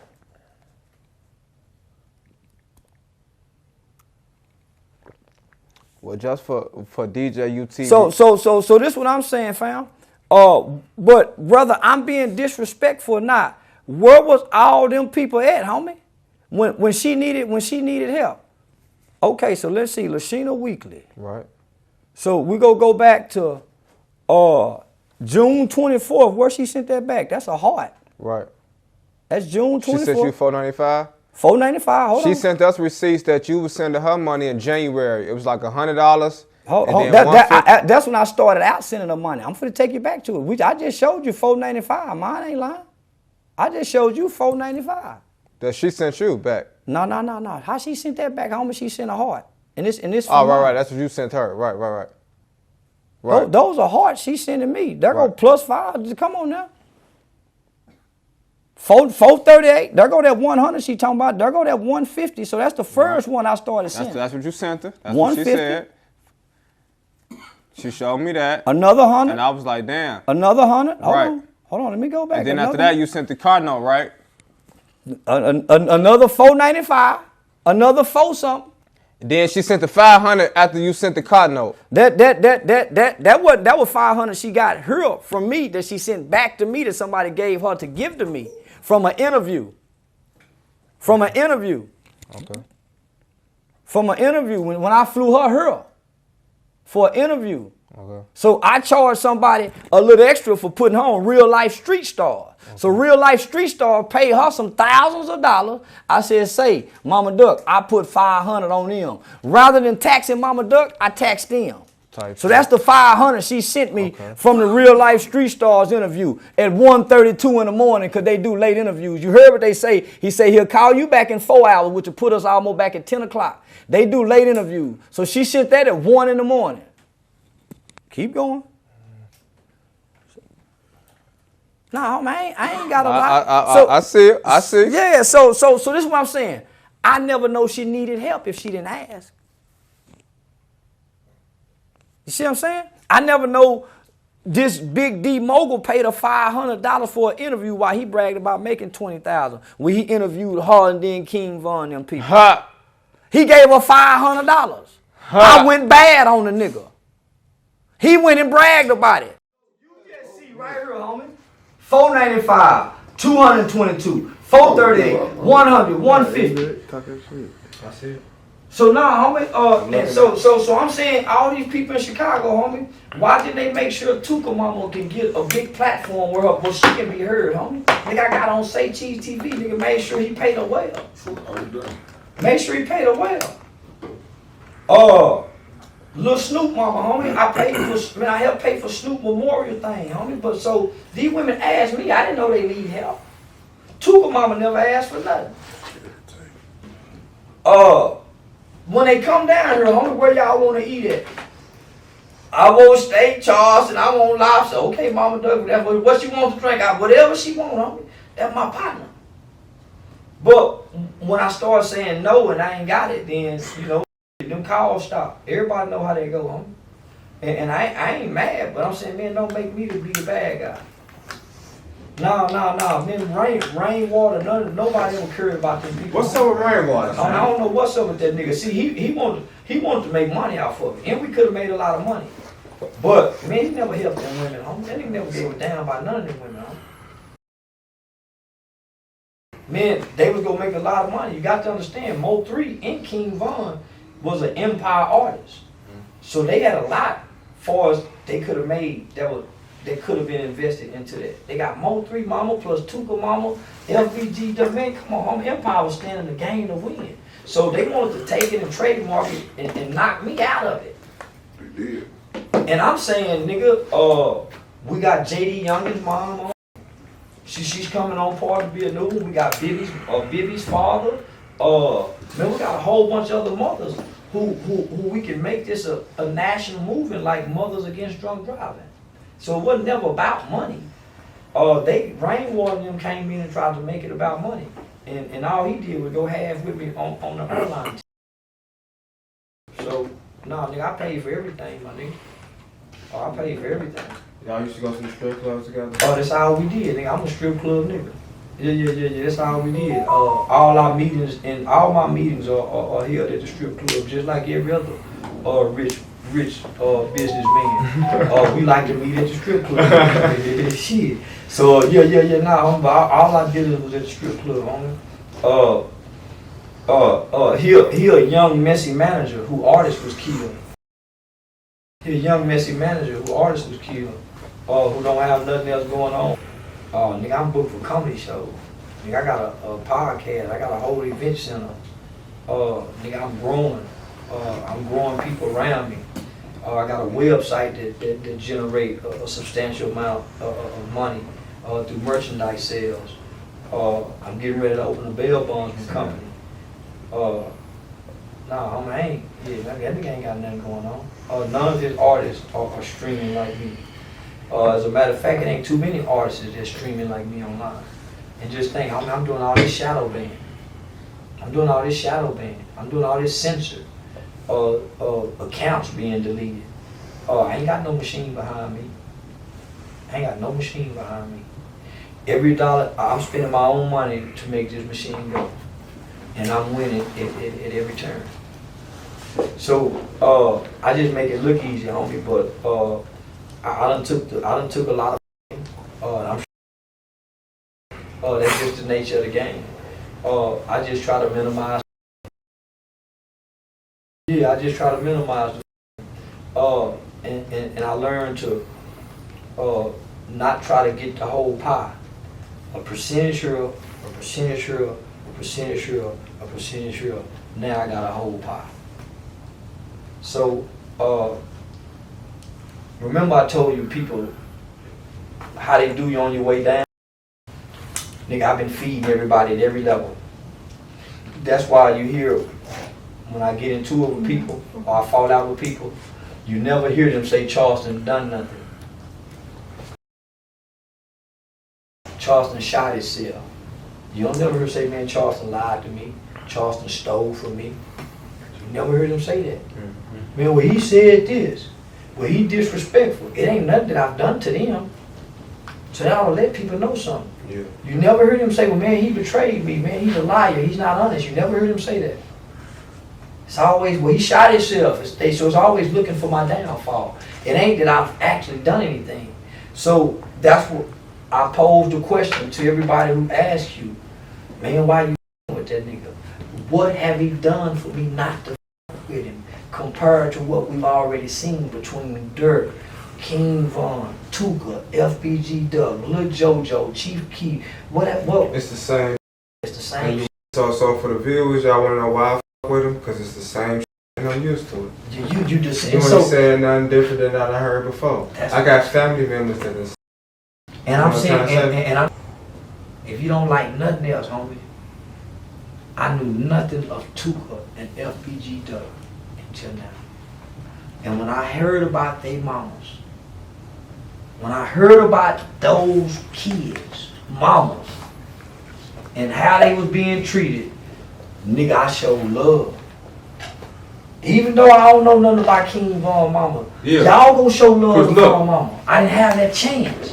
But nigga, the one that I had at my fingertips, when I first made a video, saying, man, I heard about this kid Tuka. How the fuck can y'all be saying this, nigga, his mama? And I think with that part being, y'all doing good. Say, nigga better not f*** me no gun in my hand, my nigga. You run all up on me with my Charles. Nigga, you a nine nigga better not say nothing to me when I grab my pistol, nigga. Tell me what I can't say. Nigga, nigga, I'm frank. Watch out, my nigga. Watch out, my nigga. I'm doing this while they out here, bro. I ain't doing nothing like that. Nigga better not walk up on me telling me about what I can't speak on, nigga. That man ain't tell you nothing, bro. Say, homie, I don't give a damn about nothing. He vibing with you, bro. He ain't vibing with me telling me I can't say what I can say, nigga. Nigga, I don't give a all that say. Nigga, let me say what I'm gonna say, nigga. Who told you that? Say, homie, Bro, vibing with you. Come on, man. Nigga, I'll interview over. He asked you why you was grabbing. Nigga, I say, nigga, I grab. Can I grab in my motherfucking gun? Ain't nobody coming at you violently. Ain't nobody coming at you violently. Say, homie, any one of you niggas. Ain't nobody coming at you violently. He asked you why you grabbing any one of you niggas. Don't do it, bro. Any one of you niggas. Don't do that, bro. Any one of you niggas. Talking about what I can't say and say something. Nigga, you lying to me? You lying to me? I know what I'm hearing. I know what I'm hearing, nigga. I know what I'm hearing, nigga. Bro, chill out. No, y'all go. Y'all go. I ain't going nowhere. No, bro. No, bro. I ain't going nowhere. I ain't wrong, nigga. What's happening? Nigga telling me what I can't. Fuck that bitch. Tell you what you can say. Fuck that bitch, nigga. Ain't nobody tell you what you can say. Nah, I'm wrong, nigga. Turn right now. You getting what? No, you getting old. You getting dead. I don't give a fuck. He asked you why you grabbing your gun. He didn't tell you what you can say. You get old now. Nigga, what y'all gonna do? What y'all gonna do? What y'all gonna do? You think they start making guns? Does he got one? I'm like, shit, nigga. Charles, don't do that. Don't do that, bro. Don't do that. Say, homie, I don't give a fuck about nothing, nigga. Say, homie,